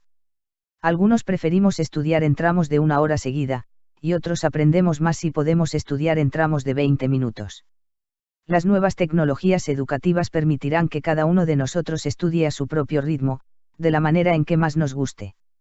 Y lo que antes llamábamos ir a clase para escuchar una disertación del maestro se convertirá en una sesión de tareas supervisadas en la que el maestro ayudará a los estudiantes a resolver los problemas que no hayan podido resolver en su casa. Los viajes a las estrellas. La exploración espacial, que pasó a segundo plano durante casi 50 años tras el primer viaje tripulado a la Luna del Apolo 11, en 1969, muy pronto volverá a ser noticia y muy probablemente dará mucho de qué hablar en los próximos años. Aunque Barack Obama anunció en 2010 que la nueva directiva de la NASA se centrará en enviar un vuelo tripulado a un asteroide antes de 2025, y un vuelo tripulado a Marte a mediados de la década de 2030, varios líderes de la industria espacial pronostican que estos vuelos podrían realizarse antes de los plazos fijados. Algunos de ellos, como veremos en los capítulos siguientes, me dijeron que esperan importantes anuncios del gobierno de Estados Unidos en 2019, cuando se cumplan 50 años del primer viaje tripulado a la Luna. La irrupción de la industria privada en la exploración espacial, con compañías de turismo espacial como Virgin Galactic, del excéntrico magnate británico Sir Richard Branson, y SpaceX, del fundador del sistema de pagos por Internet PayPal, Elon Musk, ya está revolucionando la industria astronáutica. Con ayuda de la NASA, que ha destinado $6.000 millones a ayudar a desarrollar la industria espacial privada, Virgin Galactic, SpaceX y otras empresas están construyendo naves espaciales reutilizables, que en lugar de destruirse como las de antes podrán ser usadas muchas veces, como los aviones. Estas naves serán utilizadas para transportar carga a estaciones espaciales, para la colonización del espacio con satélites que abaratarán el costo de Internet y las comunicaciones telefónicas, para el turismo espacial, que se espera se convertirá en una industria cada vez más importante a medida que bajen los costos de los viajes, y para lanzar misiones público-privadas a otros planetas. Cuando le pregunté a Branson durante una entrevista si su compañía Virgin Galactic y otras empresas de turismo espacial no son simplemente un entretenimiento para millonarios, los viajes de 2 o 3 horas al espacio cuestan $200.000 por pasajero, que harán pocas contribuciones científicas, me respondió con una sonrisa, como si hubiera estado esperando el momento para responderla. Me dijo que a lo largo de la historia muchos de los principales avances tecnológicos fueron hechos por gente rica como los hermanos Wright, los pioneros de la aviación, que hicieron cosas que en su momento parecían imposibles y que terminaron beneficiando a toda la humanidad. Mira, cuando el hombre empezó a cruzar el Atlántico en avión, fue la gente rica la que lo hizo, me dijo Branson. Gracias a que esa gente rica fue pionera en los viajes de avión, hoy en día mucha gente más puede permitirse viajar en avión, y los precios han bajado. Acto seguido, el magnate británico aseguró que gracias a su empresa privada de turismo espacial no solo estaremos llevando a gente al espacio, sino que estaremos haciendo una gran cantidad de investigaciones científicas. Podremos colocar satélites en el espacio por una fracción de lo que cuesta hoy en día, lo cual hará que baje significativamente el costo de tus llamadas telefónicas, que baje significativamente el costo de tu conexión de Internet y de tu Wi-Fi. Musk, por otro lado, ya estaba trabajando en planes aún más ambiciosos, como una misión tripulada a Marte. El empresario dijo públicamente, con toda seriedad, que su plan era empezar a construir la infraestructura para crear una colonia permanente de 80.000 personas en Marte. Y no solo lo dijo, sino que ya estaba invirtiendo decenas de millones de dólares en ese proyecto. Tecnoutópicos vs tecnoescépticos. ¿Mejorará nuestra calidad de vida con todas estas innovaciones tecnológicas? O, por el contrario, las impresoras 3D caseras, los autos que se manejan solos, las supercomputadoras que reemplazarán a los médicos y los viajes intergalácticos nos llevarán a un mundo cada vez más dividido entre ricos y pobres, más dependiente de la tecnología y menos humano. Para los innovadores de Silicon Valley y otros centros de innovación mundiales, se trata de una pregunta superada hace mucho tiempo. No hay la menor duda de que los adelantos tecnológicos son el principal motor de la reducción de la pobreza y de la mejora en nuestra calidad de vida, aseguran. La pobreza en los países en desarrollo ha caído más de la mitad, de 52% de la población en 1980 a 20% de la población en 2010, según datos del Banco Mundial, en gran parte gracias a la Revolución Verde, el conjunto de tecnologías creadas desde la década de 1960 para maximizar los cultivos de granos, que permitió que países que sufrían hambrunas, como India, se convirtieran, en pocos años, en exportadores netos de alimentos. Si uno mira las estadísticas de expectativa de vida, el promedio mundial subió de 31 años a principios del siglo XX a casi 70 años en nuestros días, y hasta en las naciones más pobres del mundo la gente vive más tiempo gracias a los adelantos de la medicina. Y si uno mira la calidad de vida en el mundo, hoy no solo vivimos más sino que vivimos mejor, ni en los países más pobres ya la mayoría de la gente camina descalza, ni carece de ropa para protegerse contra el frío.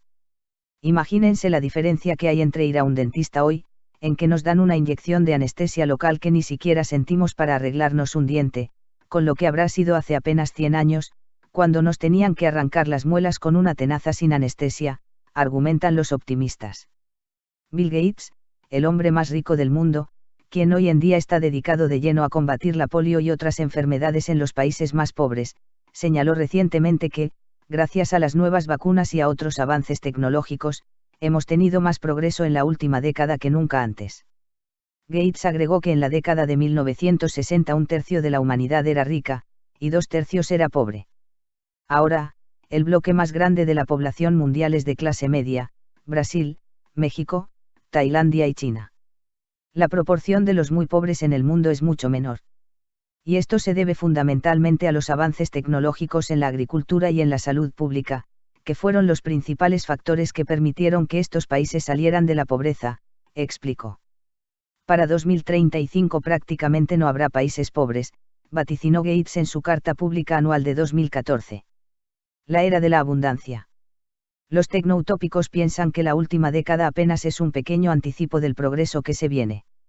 En su libro Abundancia, el futuro es mejor de lo que usted cree, Peter H. Diamandis, presidente de Singularity University y cofundador de la Universidad Espacial Internacional, y su coautor Stephen Kotler afirman que la humanidad está entrando ahora en un periodo de transformación radical, en el que la tecnología tiene el potencial de mejorar sustancialmente los niveles de vida promedio de cada hombre, mujer y niño en el planeta. Dentro de una generación seremos capaces de darles bienes y servicios que en el pasado estaban reservados para unos pocos ricos a todos quienes los necesiten o los deseen. La abundancia para todos está a nuestro alcance. Sin embargo, muchos escépticos ven a Diamandis y a otros paladines de las tecnologías del futuro como vendedores de utopías.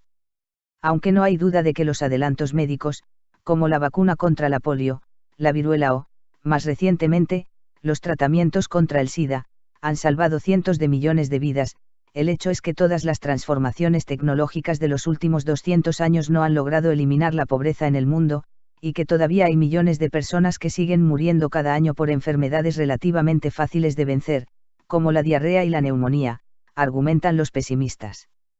Los gurúes de la tecnología, al igual que tantos evangelistas de tiempos pasados, son alocadamente optimistas sobre las cosas que pueden lograr sus aparatitos en los lugares más pobres del mundo, dicen Charles Kenny y Justin Sandafar, del Centro para el Desarrollo Global, una institución de estudios independiente en Washington. La débil conexión entre los avances tecnológicos y la reducción de la pobreza no debería sorprender a nadie, porque la mayoría de las tecnologías ha sido inventada en los países ricos para solucionar los problemas de los países ricos, agregan.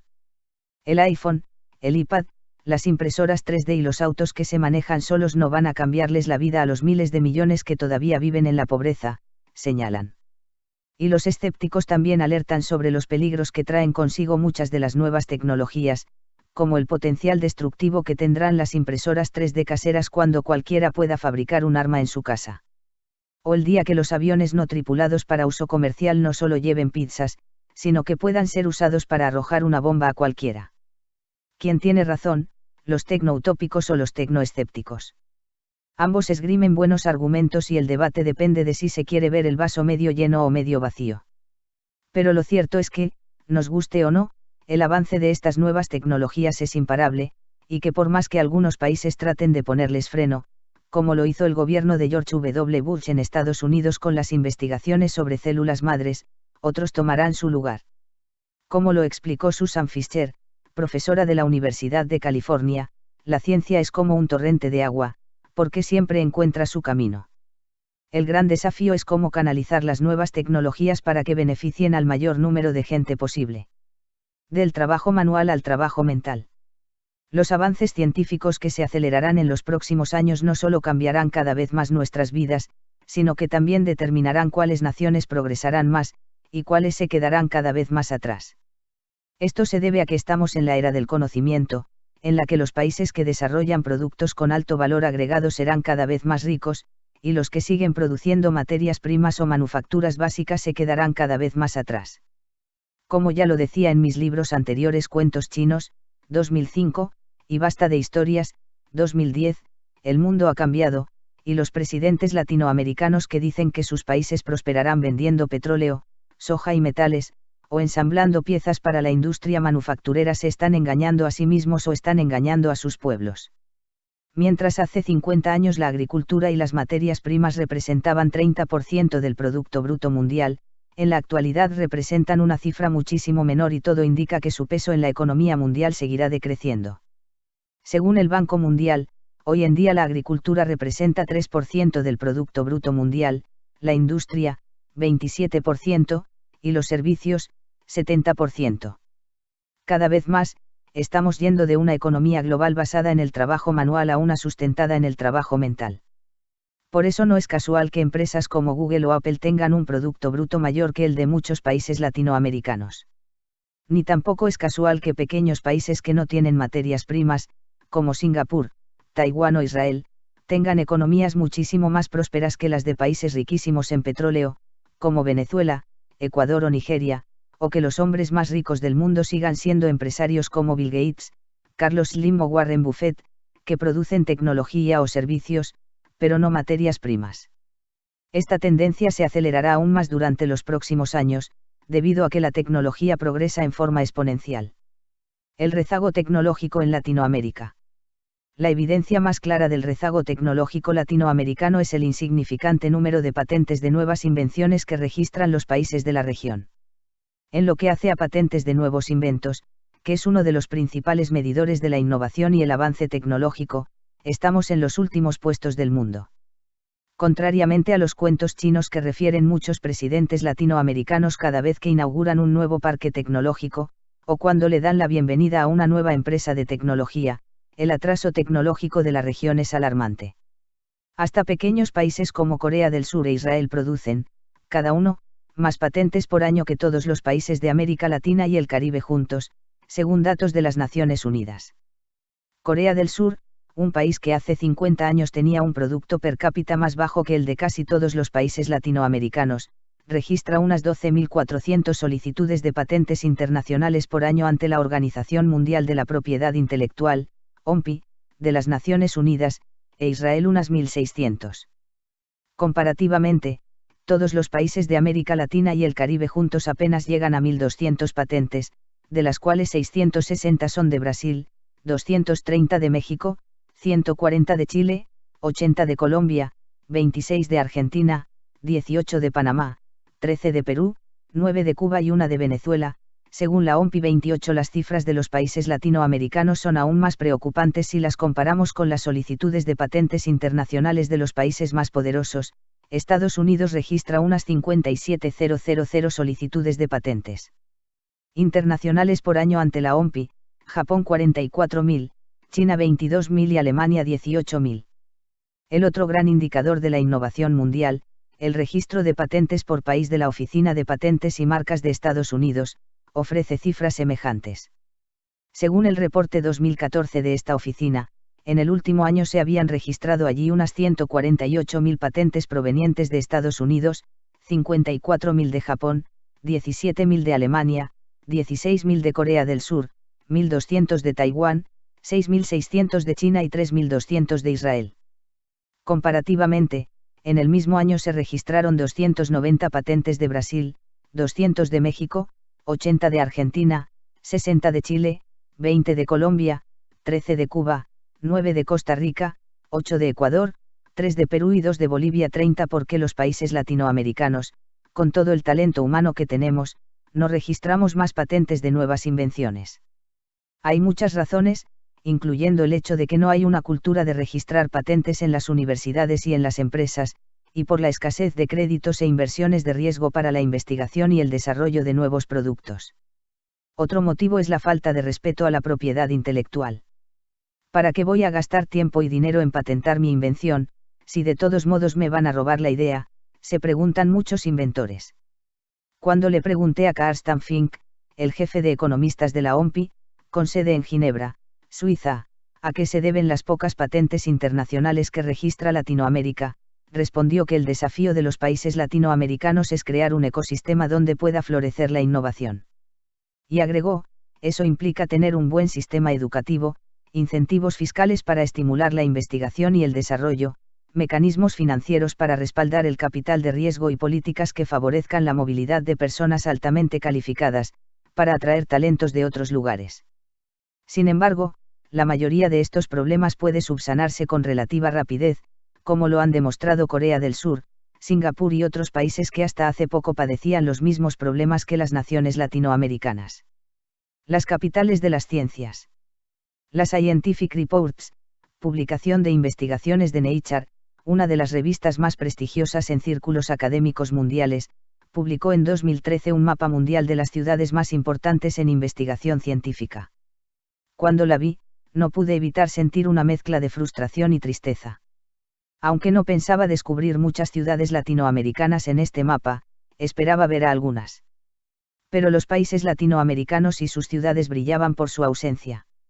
A pesar de todas las especulaciones sobre el ascenso de los países emergentes, y de los golpes de pecho de muchos líderes latinoamericanos sobre los avances tecnológicos logrados por sus gobiernos, el mapa mostraba el hemisferio norte del planeta lleno de luces, y el sur, oscuro. Era un mapa especialmente significativo porque no se trataba de la opinión subjetiva de los editores de la revista, sino de un estudio basado en más de 450.000 artículos y citaciones científicas provenientes de más de 2.000 ciudades de todo el mundo y publicados en revistas de la American Physical Society en los últimos 50 años. Según el artículo que acompaña el mapa, el porcentaje de estudios de física originado en Estados Unidos ha caído de 86% del total mundial, en la década de 1960, a menos de 37% en la actualidad, pero Estados Unidos sigue estando a la cabeza del mundo. Boston, Berkeley y Los Ángeles siguen siendo los centros de producción científica más importantes del mundo en la física, pero les siguen Tokio, Japón, y Orsay, Francia.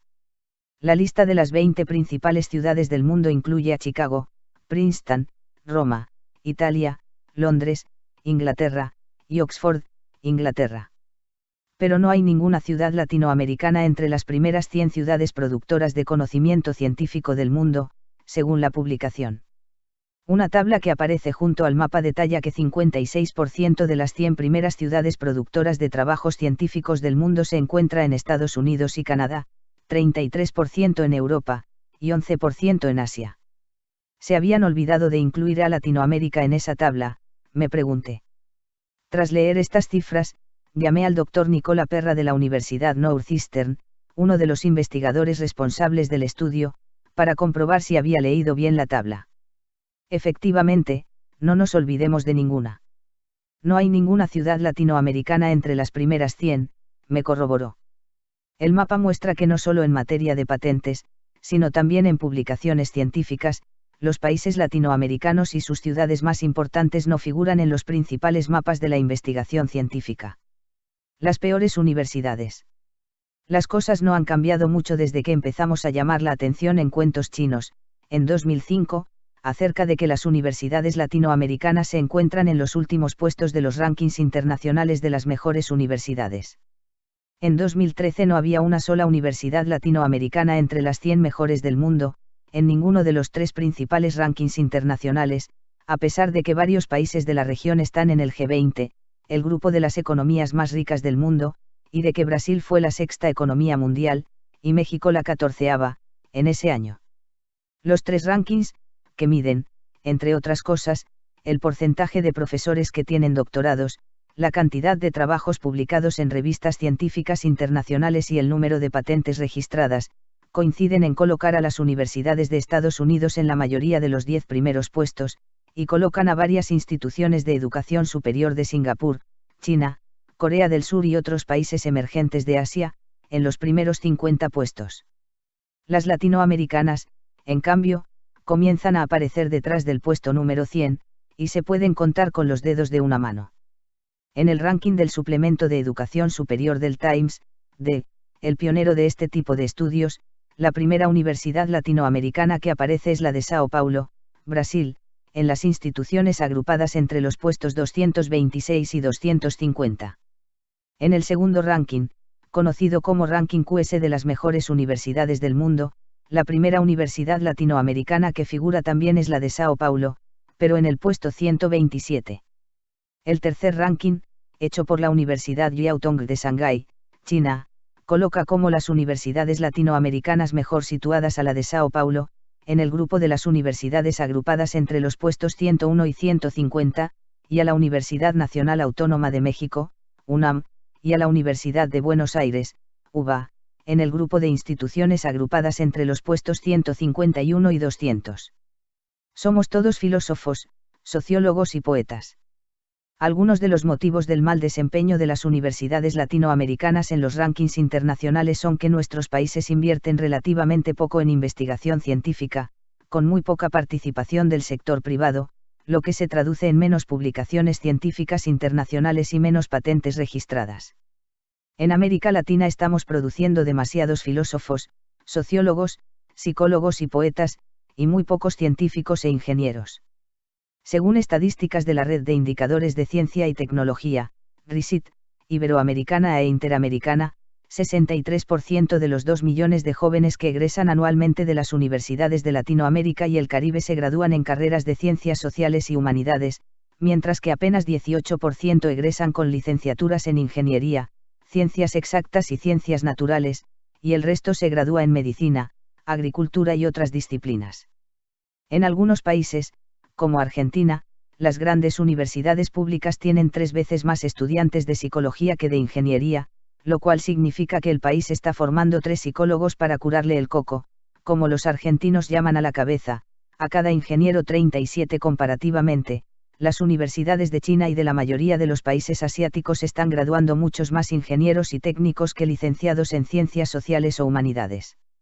Y la inversión de los países latinoamericanos en investigación y desarrollo, a nivel mundial, es patética. Apenas 2.4% de la inversión mundial en investigación y desarrollo tiene lugar en América Latina, según datos de la Organización de Estados Iberoamericanos, OEI, con sede en Madrid. Comparativamente, 37.5% de la inversión mundial en investigación y desarrollo tiene lugar en Estados Unidos y en Canadá, 32.1% en la Unión Europea y 25.4% en Asia. 38% con tan poca inversión nacional y extranjera en investigación, y con un porcentaje muy pequeño de la inversión en investigación proveniente del sector privado, no es casual que Latinoamérica registre tan pocas patentes de nuevos inventos a nivel mundial. Últimos en los tests PISA. Gran parte del rezago tecnológico latinoamericano proviene de la escuela primaria y secundaria, donde la calidad educativa se ha quedado cada vez más atrás del resto del mundo. Según la prueba internacional PISA de alumnos de 15 años, que mide los conocimientos de los jóvenes en matemáticas, ciencias y capacidad de lectura, los estudiantes latinoamericanos están en los últimos puestos de los 65 países participantes. Los estudiantes de China y de otros países asiáticos obtienen los mejores puntajes a nivel mundial en todas las categorías de la prueba. En matemáticas, los jóvenes de Shanghái, en China, obtienen el primer puesto, seguidos por los de Singapur, Hong Kong, Taipei, Corea del Sur y Japón. Más abajo en la lista están Suiza, 9, Finlandia, 12, Alemania, 16, España, 33, Rusia, 34, Estados Unidos, 36, Suecia, 38, Chile, 51, México, 53, Uruguay, 55, Costa Rica, 56, Brasil, 58, Argentina, 59, Colombia, 62, y Perú, 65. Los resultados en ciencias y comprensión de lectura fueron similares. 39. La falta de una buena educación en matemáticas, ciencia y tecnología ha contribuido al atraso tecnológico de los países latinoamericanos, a su excesiva dependencia de las exportaciones de materias primas y, en la segunda década del siglo XXI, cuando dejaron de crecer los precios de estas últimas, a su desaceleración económica. Ahora, es cuestión de crear una obsesión nacional por la educación, con especial énfasis en las matemáticas y en las ciencias, para diversificar sus fuentes de ingresos e insertarse en la nueva economía del conocimiento. Esto significa que Argentina y Brasil deberían dejar de producir soja, o que Chile debería comenzar a olvidarse del cobre, o que México debería abandonar las manufacturas básicas para dedicarse de lleno a la alta tecnología. Por supuesto que no.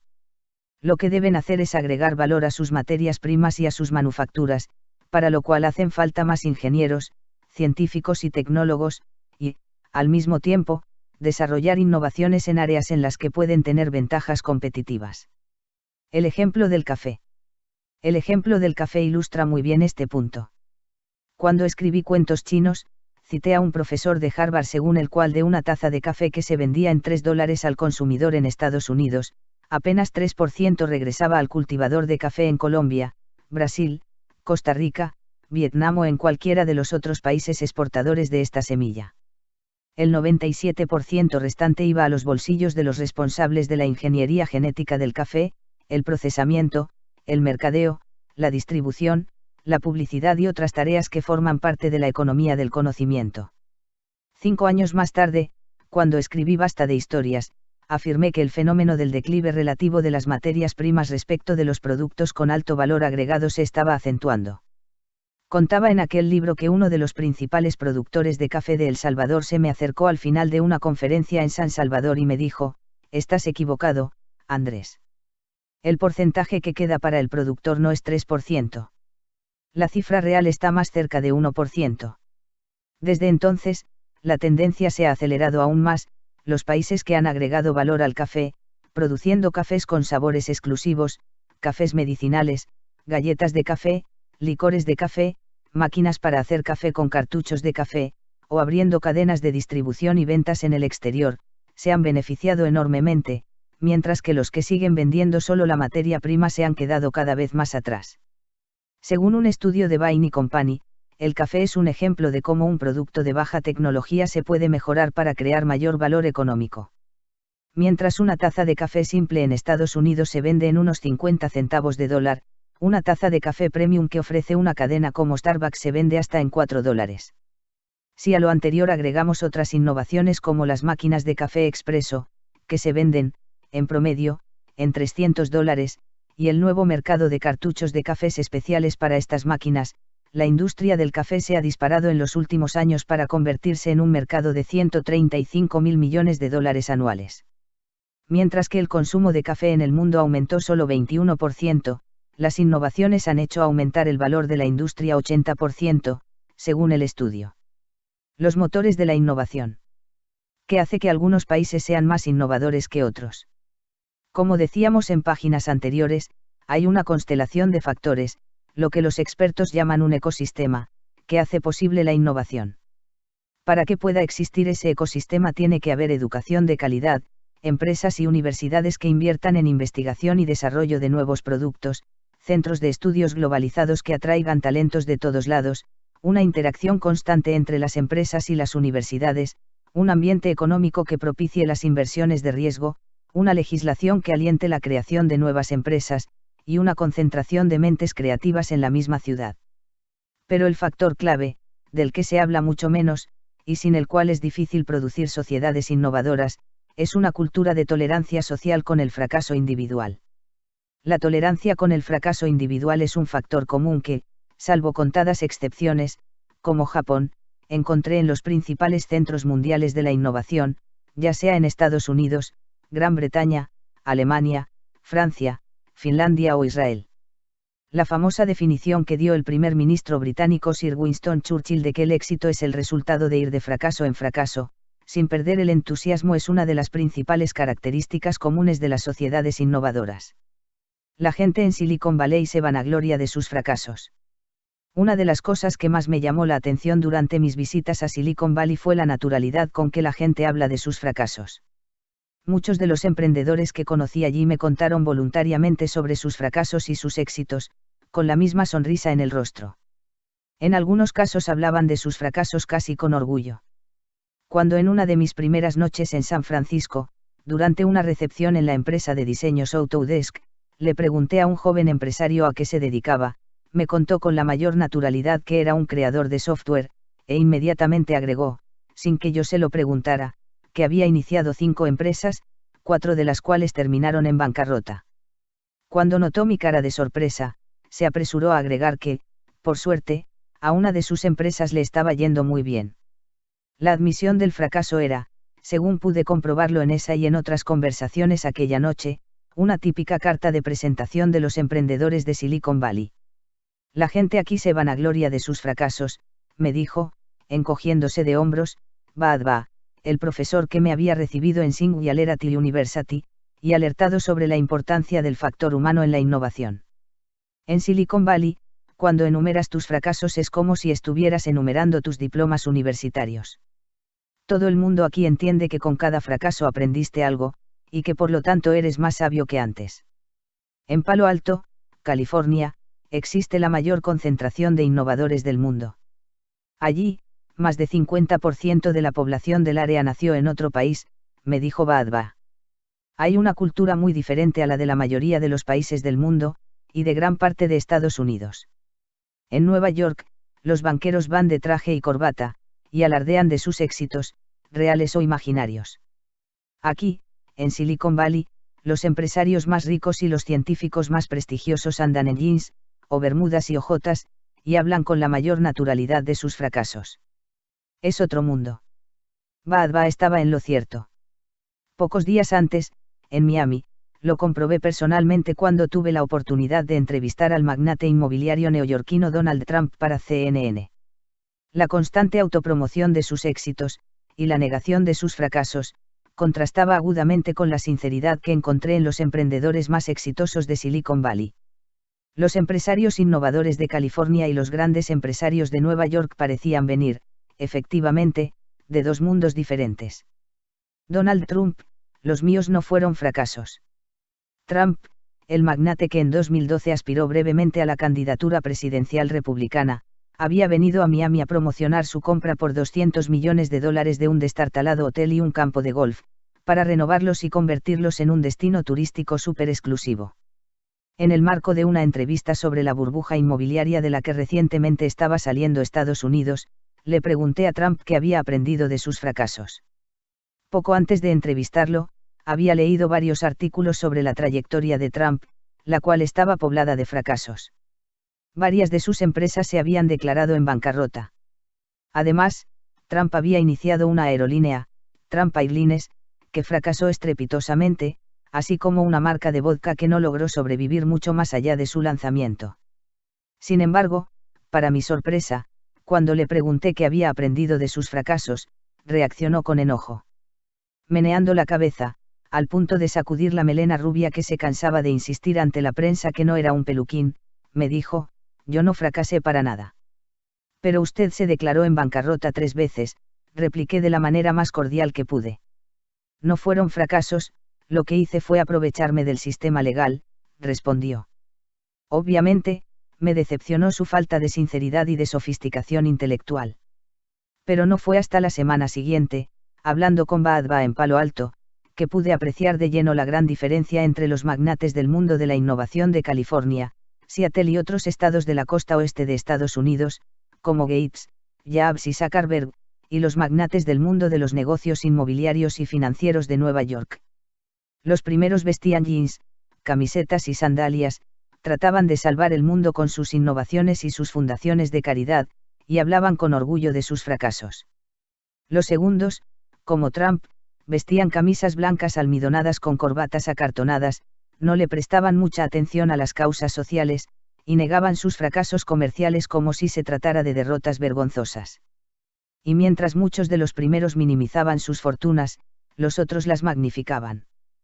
Trump le había hecho un juicio por $5.000 millones a The New York Times, posteriormente desestimado por un juez, por haber escrito en 2006 que su fortuna era solo de 150 millones a 200 millones de dólares, en lugar de los miles de millones de dólares que afirmaba tener el magnate.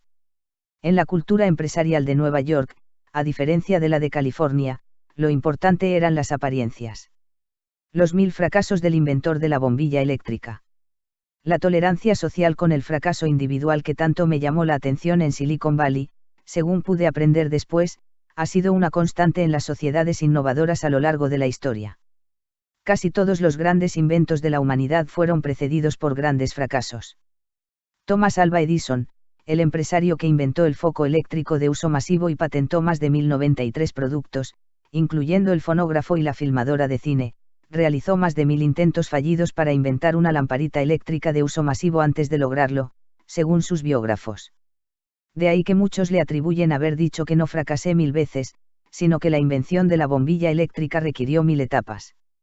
Alexander Graham Bell, el inventor del teléfono, fue rechazado por la compañía que hoy se llama Western Union cuando ofreció venderle su patente del teléfono por $100.000.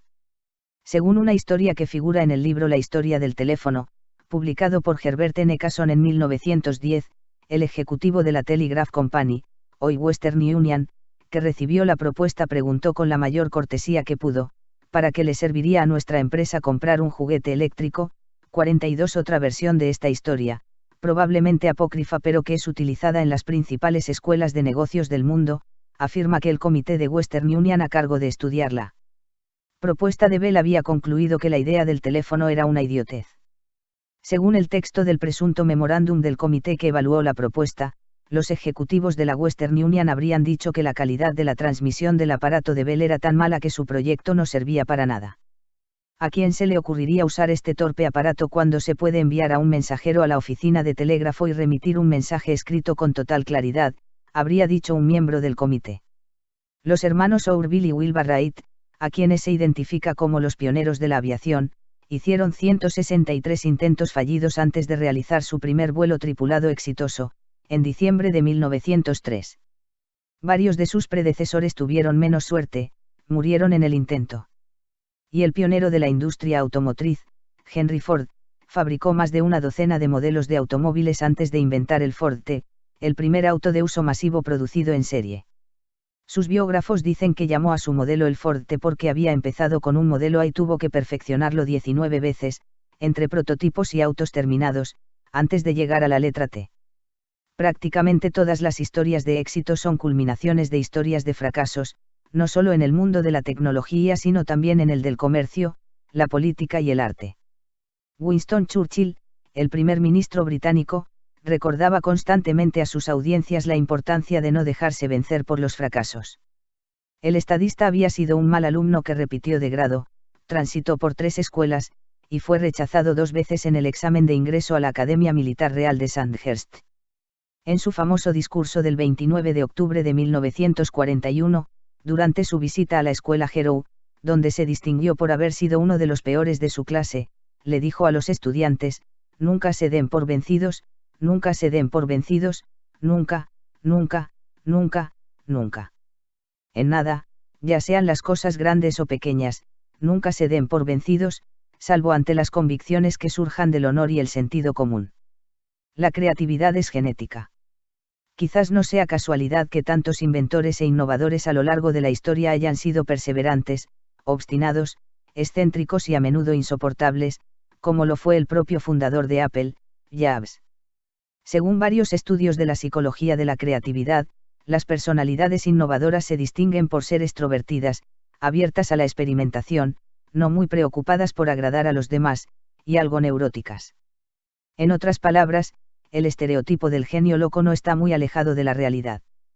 Según Shelley Carson, profesora de psicología de Harvard, y una de las más conocidas estudiosas de las características psicológicas de la creatividad, Albert Einstein recogía restos de cigarrillos de las calles para llenar su pipa con tabaco.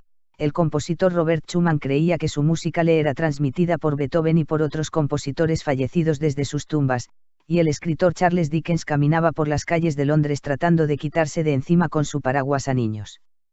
Delincuentes que solo existían en su imaginación. Los individuos creativos no son únicamente excéntricos ante los ojos de la gente común, ellos mismos se ven como diferentes, e incapaces de adaptarse a la sociedad, afirma Carson. Los últimos descubrimientos de las imágenes cerebrales y la biología molecular, junto con las investigaciones psicológicas, sugieren que la creatividad y la excentricidad van de la mano y son producto de la forma en que el cerebro filtra la información que le entra, señala.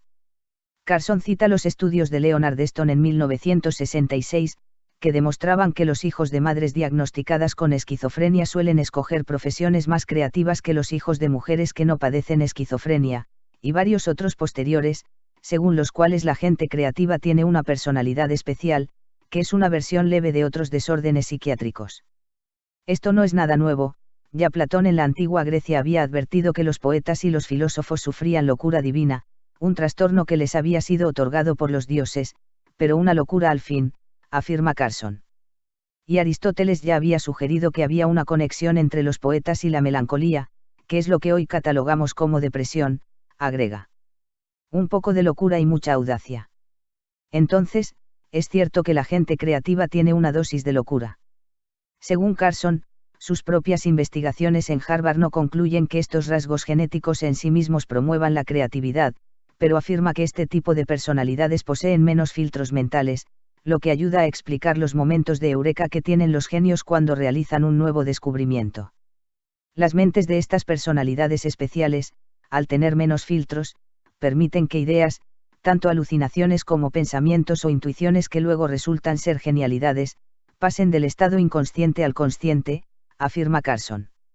Es el caso del Premio Nobel de Economía, John Forbes Nash, inmortalizado en la famosa película de Hollywood Una mente brillante, quien, cuando le preguntaron cómo había hecho su descubrimiento científico, comentó con la mayor naturalidad que las ideas matemáticas le venían a la mente de la misma forma como le llegaban sus visiones de seres sobrenaturales o extraterrestres.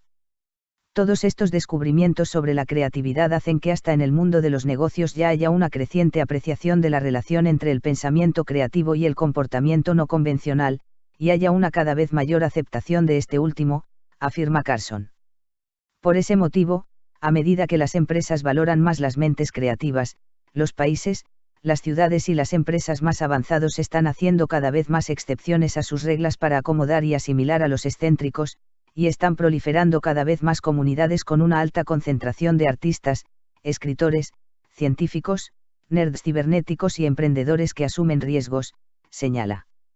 Y cada vez se valora más la originalidad y la audacia. Los gerentes de estas comunidades toleran las vestimentas estrafalarias, dejan de lado los protocolos sociales tradicionales y permiten horarios de trabajo no convencionales en aras de promover la innovación, afirma. Las 3T de la innovación: tecnología, tolerancia y testículos. Según me dijeron varios de los innovadores más exitosos que entrevisté, la innovación requiere, además de la tolerancia para el fracaso, el entusiasmo por el riesgo. Casi todos ellos, en algún momento de su vida, estuvieron a punto de irse a la bancarrota, o asumieron riesgos que muchos de nosotros no tomaríamos. Sir Richard Branson, el fundador de Virgin Records, de la compañía de turismo espacial Virgin Galactic y cientos de otras empresas de todo tipo, me explicó que las empresas exitosas fomentan una cultura de la tolerancia con sus empleados que lanzan proyectos que terminan fracasando, y de incentivos a la toma de riesgos. El miedo al fracaso aniquila la innovación. Hay que asumir riesgos constantemente, insistió. La vida de Branson, como veremos más adelante en este libro, ha sido una montaña rusa de grandes éxitos y estrepitosas caídas. Desde niño le pronosticaron que terminaría en una prisión, o se haría millonario, o ambas cosas. Y, de hecho, como él mismo lo contó, pasó por lo menos una noche entre rejas. Él siempre arremetió contra rivales mucho más poderosos, ya fueran las compañías disqueras, o un gigante como Coca-Cola. Llegó a alquilar un tanque de guerra para llevarlo al centro de Times Square en Nueva York y apuntar su cañón hacia un enorme letrero de Coca-Cola para llamar la atención de los medios de comunicación. Hasta en su vida privada, Branson adora los deportes de riesgo. Como veremos más en detalle en el capítulo 7, este hombre batió récords de navegación cruzando el Océano Pacífico en un globo, atravesó el Atlántico en un pequeño velero, y fue de una costa a otra del Canal de la Mancha haciendo skysurfing. Cuando le pregunté qué lo lleva a practicar deportes tan riesgosos, dijo: ser aventurero y ser empresario no es muy diferente. En ambos casos, uno se propone vencer problemas aparentemente gigantescos, se prepara para superarlos, y al final cierra los ojos y dice: que sea lo que Dios quiera, me dijo. Tanto en los deportes como en los negocios, uno trata de hacer que los sueños se conviertan en realidad, y eso requiere tomar riesgos, agregó. Elon Musk, uno de los grandes competidores de Branson en la conquista del espacio, ha estado varias veces al borde de la bancarrota después de haber apostado sus primeros $100 millones a su proyecto espacial SpaceX, con el que espera llegar a Marte y, fuera de broma, crear una colonia con 80.000 personas allí. Cuando un periodista del programa 60 Minutos de la cadena CBS le preguntó si después de varios vuelos fallidos de SpaceX no pensaba salvar lo que pudiera de sus bienes para retirarse a una vida más cómoda, Musk respondió: jamás. Yo nunca me rindo. Poco después, Musk volvería a arriesgar sus últimos $40 millones en su empresa de automóviles eléctricos, Tesla. Branson y Musk son los prototipos del empresario innovador que toman riesgos, pero hay pocos innovadores exitosos que no tengan algo en común con ellos. Como suele bromear el profesor Florida, el economista según el cual las empresas no atraen a las mentes creativas, sino viceversa, los grandes innovadores suelen tener 3 cualidades que empiezan con la letra T: tecnología, tolerancia y testículos. El entorno crea a los genios y no al revés. Pero lo más interesante de los estudios psicológicos sobre la creatividad es que los genios, aunque nazcan con una inteligencia extraordinaria, no producen inventos transformadores para la humanidad por sí solos, sino cuando están rodeados de mentores, colaboradores y competidores, y cuando fueron apoyados por su familia, y tuvieron una educación propicia. Y cada vez más, como lo veremos en las siguientes páginas, la innovación es un proceso colaborativo, y menos el producto de un acto de genialidad individual. Incluso Albert Einstein, el primer nombre que nos viene a la cabeza cuando pensamos en un genio, fue producto de un entorno colaborativo. Einstein empezó a hablar a los 4 años, fue un estudiante mediocre y solo pudo lograr escribir sus trabajos científicos gracias a la ayuda temprana de su tío Jacobo y de otros mentores que lo ayudaron y lo estimularon en su juventud. Y, según la profesora Vera Jon Steiner, autora de La colaboración creativa, hay fuertes indicios de que la primera esposa de Einstein, Mileva Maric, fue una gran ayuda en sus investigaciones iniciales. Las cartas de amor entre ambos muestran que Einstein y Maric, que habían sido compañeros en el Instituto Politécnico Suizo, compartían un sueño de intereses comunes y colaboración científica, según John Steiner. Al igual que Einstein, la mayoría de los grandes innovadores científicos, tecnológicos y artísticos fue resultado de un proceso colaborativo. Incluso Picasso, otro genio comúnmente visto como un creador solitario que rompió con todos los parámetros de su época, fue el resultado de un proceso de interacción con sus pares. Aunque la historia lo recuerda como el padre del movimiento cubista, Picasso se benefició enormemente de su estrecha amistad y colaboración con el artista George Braque. El propio Picasso confesó, muchos años después, que casi todas las tardes iba al estudio de Braque, o Braque me venía a la mente. Cada uno de nosotros tenía que ver lo que el otro había hecho durante el día. Nos criticábamos las obras de cada uno. Una tela no estaba lista hasta que el otro le diera su visto bueno, escribió John Steiner. Y lo mismo, o más, ocurre con los innovadores tecnológicos de nuestra época, como Gates, Jobs o Zuckerberg.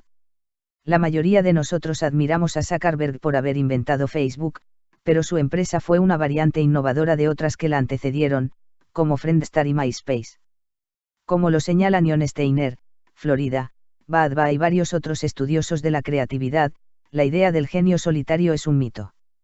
Las grandes innovaciones no son chispazos de genialidad en medio de la nada, sino que son el resultado de mentes creativas que se nutren de otras mentes innovadoras en ciudades o vecindarios llenos de energía creadora, experimentan incansablemente nuevas tecnologías, toleran los fracasos, y tienen la audacia necesaria para imponer sus invenciones ante mil obstáculos. La genia de los números. El mundo está lleno de personas con inteligencias extraordinarias, que no hacen ninguna contribución notable a la humanidad por carecer de un entorno favorable. Shakuntala Devi, una mujer nacida en 1919, en Bangalore, India, era una de las personas más inteligentes del mundo. Su padre, que trabajaba periódicamente en un circo, descubrió que desde muy pequeña la niña poseía una capacidad extraordinaria para resolver cálculos matemáticos y muy pronto la puso a trabajar frente al público. Primero en India y luego ante audiencias internacionales, Devi se volvió famosa. En una de sus demostraciones en Londres, Devi multiplicó mentalmente, en 30 segundos, la cifra de 7,686,369,774. 870 por 2 465 099 745 749, y dio la respuesta correcta, 18 947 668 177 995 426 462 773 730. Era una computadora humana. Sin embargo, tras su muerte a los 83 años, a mediados de 2013, la revista Time señaló que, a pesar de su inteligencia sobrenatural, Devi no hizo ninguna contribución duradera. La niña prodigio se convirtió en una adulta admirable, pero no influyente. ¿Qué hubiera sido de Devi si su padre en lugar de ser un artista de circo hubiera sido un ingeniero de Google?, se pregunta el artículo de Time. ¿Y qué hubiera pasado si en lugar de criarse en Bangalore a principios del siglo XX se hubiera criado en Silicon Valley en el siglo XXI? La respuesta es obvia, probablemente su vida hubiera tomado un giro muy diferente. Un reciente estudio de psicólogos estadounidenses y alemanes, publicado en el Journal of Personality and Social Psychology, confirma que los genios, y las mentes creativas en general, suelen florecer en las mismas ciudades o en los mismos espacios dentro de las mismas ciudades. El estudio examina la creatividad y la propensión a crear emprendimientos de más de 600,000 personas en Estados Unidos, y concluye que los innovadores tienden a juntarse entre sí. Las personalidades emprendedoras tienden a estar agrupadas geográficamente, afirma, agregando que el mismo estudio en Alemania y en Gran Bretaña llegó a la misma conclusión. Lo mismo ocurre en América Latina, donde están surgiendo enclaves dentro de las ciudades con grandes aglomeraciones de jóvenes atraídos por la tolerancia a los estilos de vida extravagantes, y donde está floreciendo la creatividad y la innovación, según me señalaron Wadby y Florida. Antes, en el mejor de los casos, estas zonas bohemias eran vistas como atracciones turísticas. Hoy deben ser vistas como valiosos semilleros de innovación productiva, con un enorme potencial económico, y probablemente mucho más importantes para el futuro de los países que los costosos parques tecnológicos y científicos creados por muchos gobiernos. De esos barrios de Sao Paulo, Buenos Aires, Ciudad de México, Santiago de Chile, Bogotá y muchas otras ciudades latinoamericanas y europeas saldrán grandes emprendedores globales, afirman Bad Bay, Florida. Y cómo lo pude comprobar cuando salí a recorrer el mundo para entrevistar a algunos de los grandes innovadores del momento, eso ya está empezando a ocurrir.